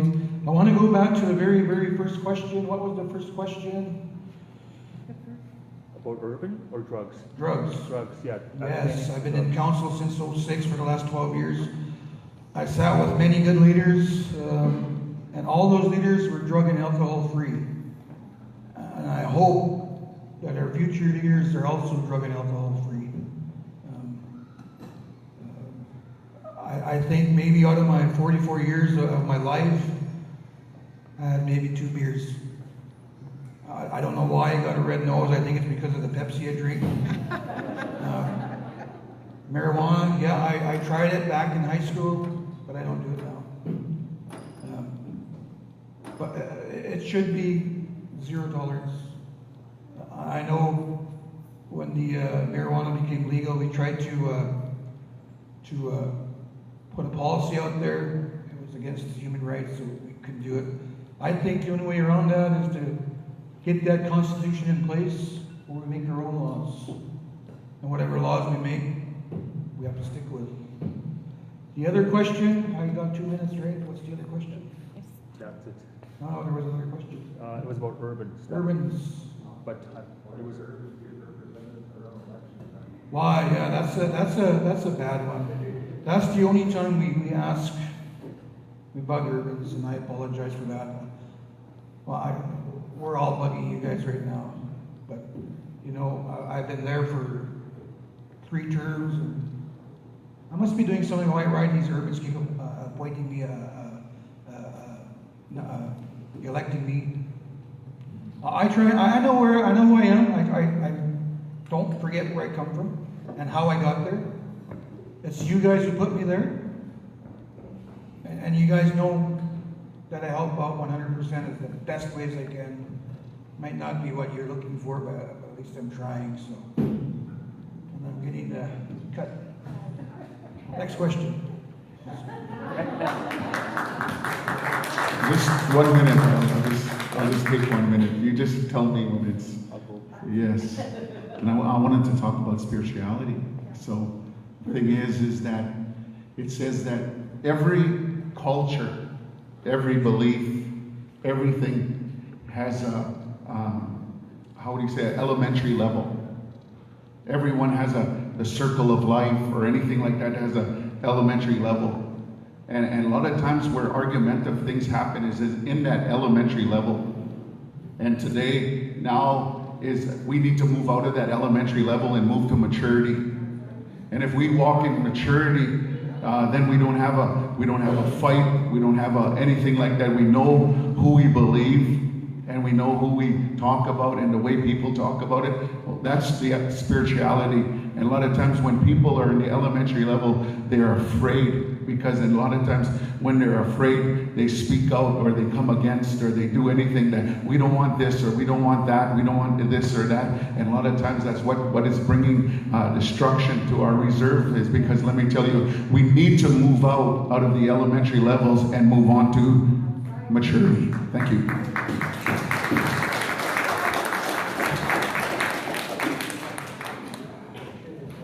No, I don't have a lot of, I'm not going to say too much, but in regards to the spirituality, you know, I was brought up traditional. I was brought up praying all the time, praying with my mother, praying with my father in the United Church. So my biggest thing is I'm here because I'm creator pleasing. It's not God fearing, it's creator pleasing. And this is what my commitment is. My commitment is to God. God first, you know. It's always been God first. And to look after our people, because I know who's watching me. I know. You know, everything that I do is a conscious decision. Because later on, I don't want to pay for it. I don't want my children paying for it. I don't want the reserve paying for it. These are choices that we have to make that's God-driven all the way through. And this is the only way that we can do it, is remembering and being responsible, having that self-responsibility to say, you know, I'm doing this and I'm being responsible for the choices I am making right now.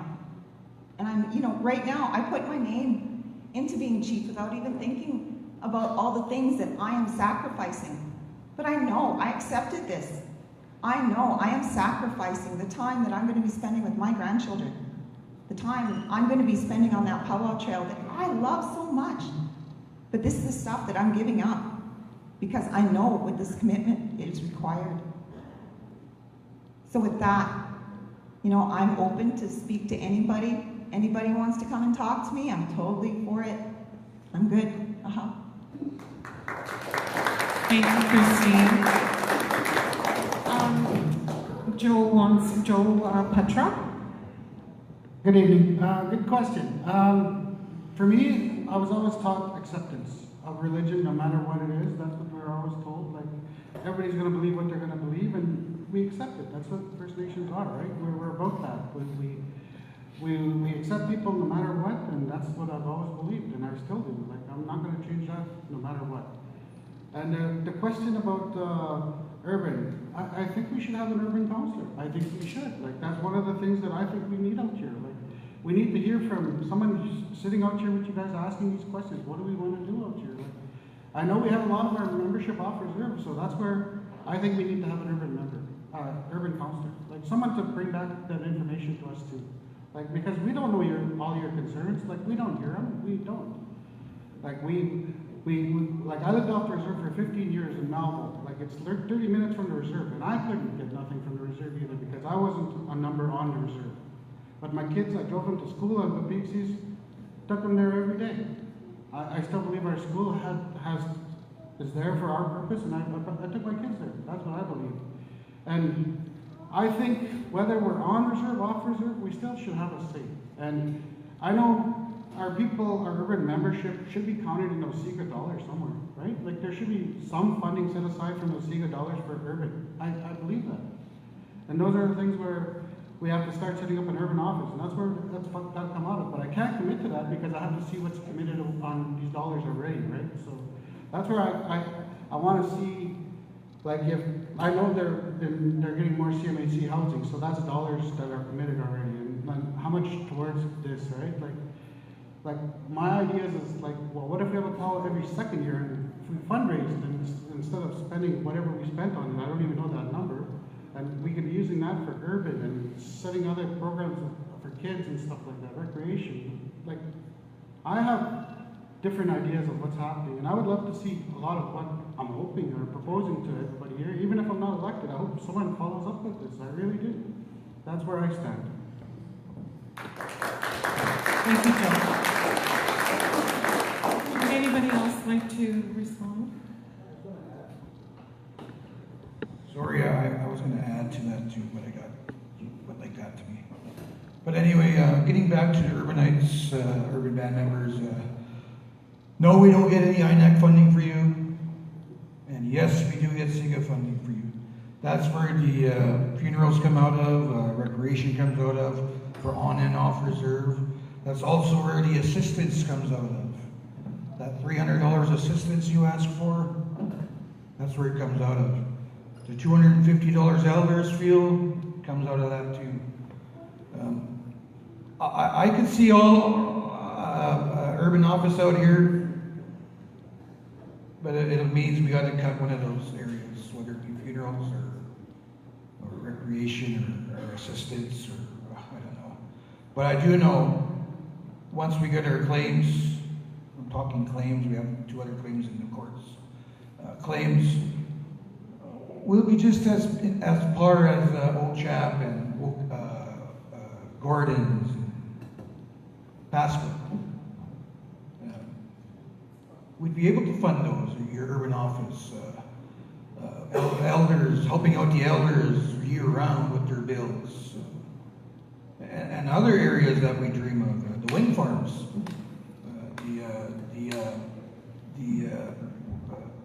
what do you call those mirrors? Solar panels. Again, we had a study 3 years ago, and we found 3 excellent spots on the First Nation back home. But it was up to the members to give in and give up that quarter, and I know they wouldn't do it. So all those things we talked about, it's been done. It's just if we can get together and actually do it, would be nice. There was one more area I wanted to touch on. It'll probably come back to me once I give you the mic.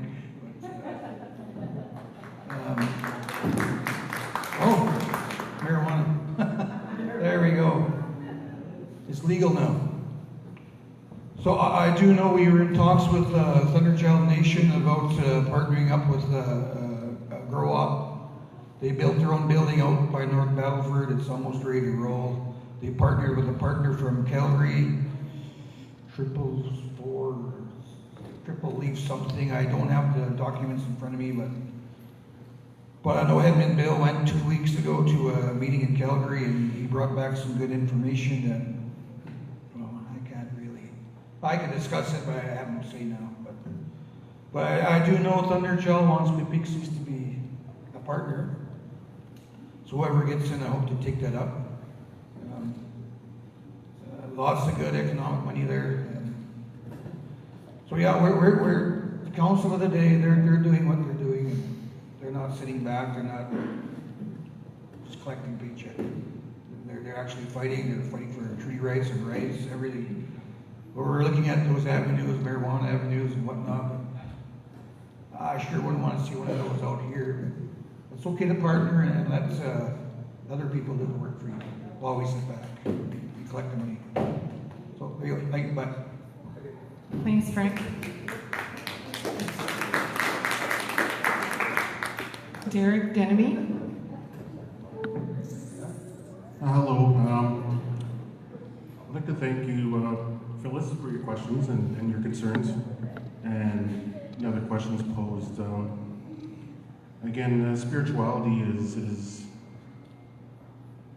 I also believe in being accepting and non-judgmental about our spiritualities. That's something that's personal to us, and I believe whatever on your own personal journey, whatever you've been through, whatever your experiences are, whatever, that's your right to your spirituality any way you want.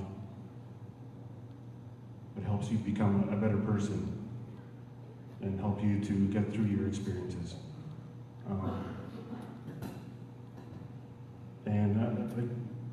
I sense your frustration too, and it's a frustration of a lot of people about people feel not included, or they're trying to find a sense of identity to people that have lived off reserve or grown up off reserve.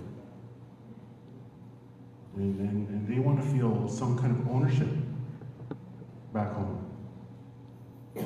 And again, we have to start thinking outside the box about communicating, like really effective communicating with all our off-reserve people,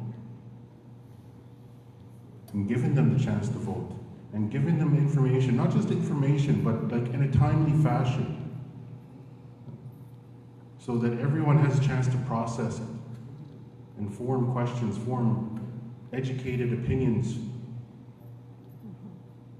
to direct a governing council, to empower them. It's only through empowerment of people, I believe, that a governing council will be empowered. And through giving everyone the right to vote. It's to me, it's in this day and age, with all the examples out there there's other First Nations that are giving all of their citizens the chance to participate in the electoral process. And we got to be open-minded to whatever's out there. What other methods that we can use to give people a chance to vote, to communicate, to give information. As I remember Summer mentioning, it's like we have a web page. Well, apparently we paid to have a web page. Why isn't that completed? Why isn't that being utilized? Why can't we inform our citizens through that? Not everyone's on Facebook. We've got to go use every method possible to update a database of all our members. And give them the tools to dissect all the information. Simple things like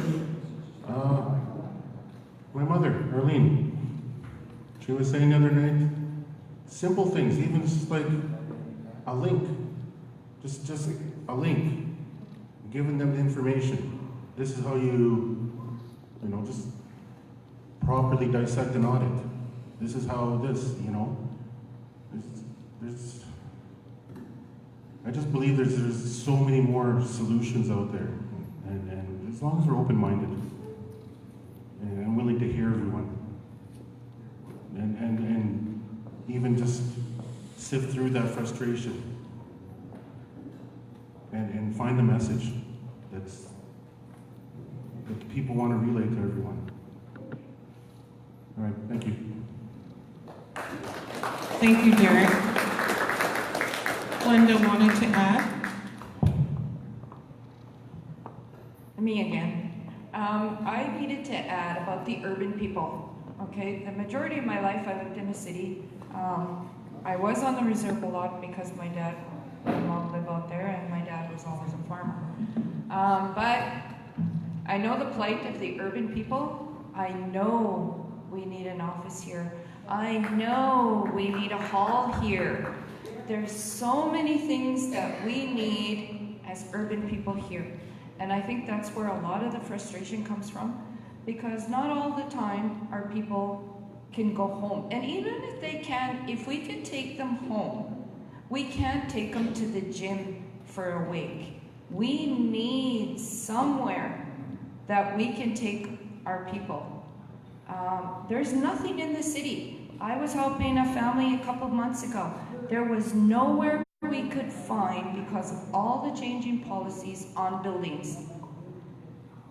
The only thing we ended up finding was my church. Thank goodness they were open to having this family there. The reason for that is they were urban people. They wanted the young kids there. The other thing we need is we need an emergency safe house for our children. We also need a safe house for our youth. We gotta get them away from the gangs. Like, come on, people. You know, we gotta work together here because no one else is gonna do it for us, right? That's all I gotta say, because I'm getting hot, you guys. Later. Just in closing, I know it's late and members want to go home and enjoy their weekend. Economic development can solve a lot of these systemic problems we're having. One of them is mental health issues within our community members. Mental health is an issue, lateral violence, harassment, bullying. These tactics that are being employed to our people from the government now by our own people, to ourselves, why we can't speak out, and we need forums like this to really make our voices heard. And this is now a state of crisis. I see it as a state of crisis for our people, our humanity. We have to come together. If we do not, we are going to be another statistic.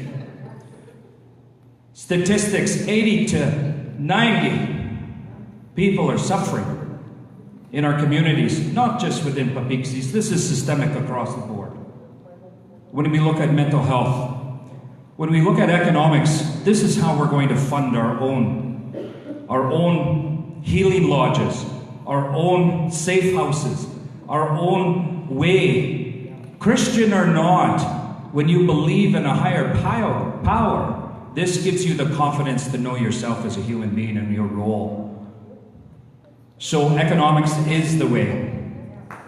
Economics is the only way that we can get out from under their hand.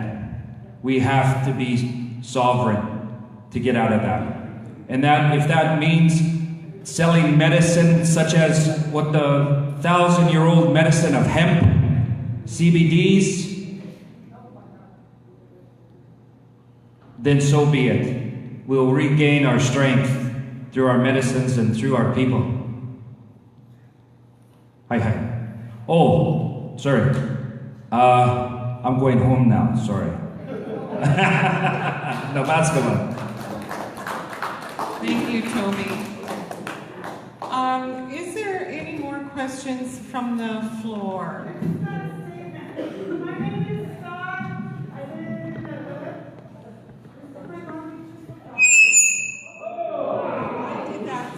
Sorry. Yeah,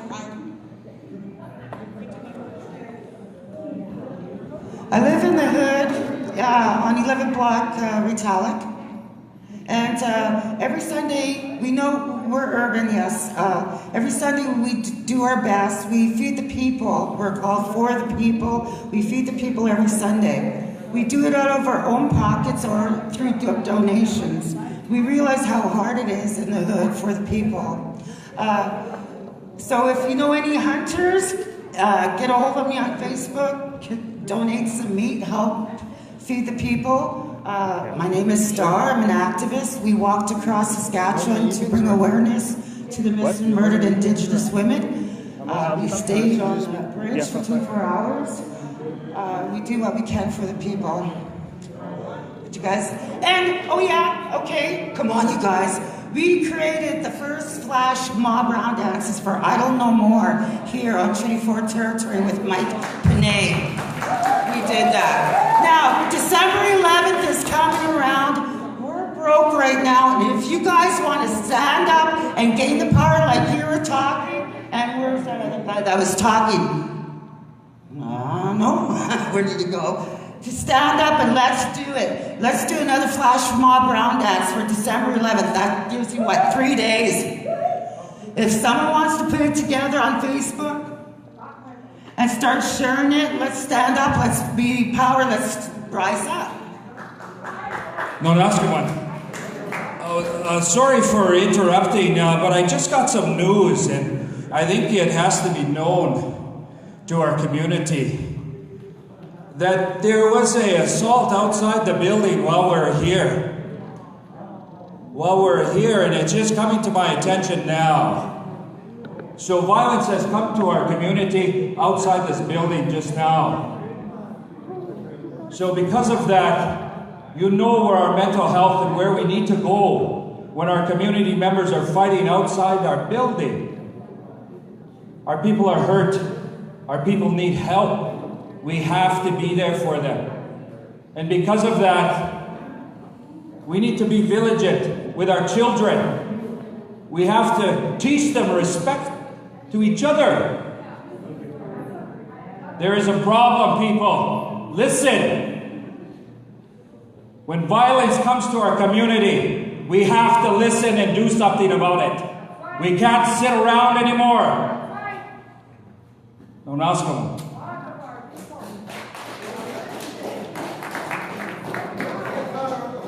Let me sing a song. Is it over? Is it over now? I don't know. Where's Debbie?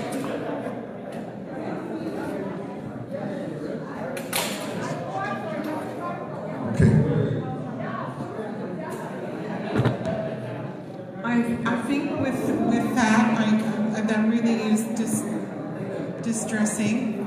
I really want to thank everybody for coming, and I really want to thank the candidates for being here. It was well attended, and I really appreciate you all being here, and I wish everybody luck, and I look forward, to the future. I think our future is going to be bright, and I don't usually say this, but God bless and safe travels home. And we will meet again, I'm sure, very soon. Thank you.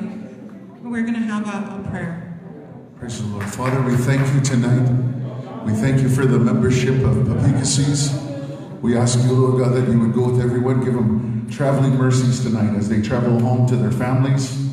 We thank you for our nation. We come against violence. We come against those things that are not allowed in our nation anymore.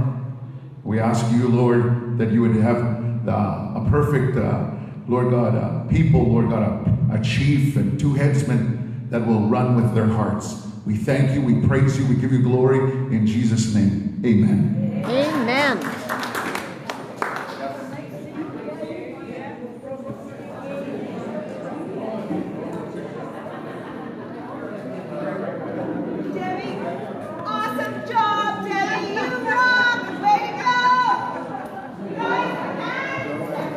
DJ, you wanna quickly want to say something? Hello, Peepeekisis. It was an honor.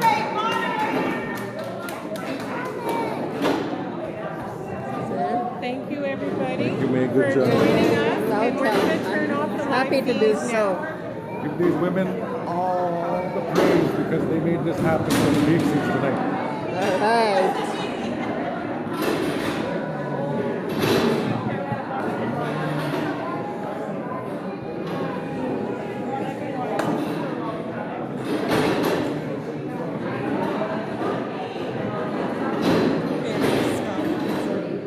So I'll say thank you also.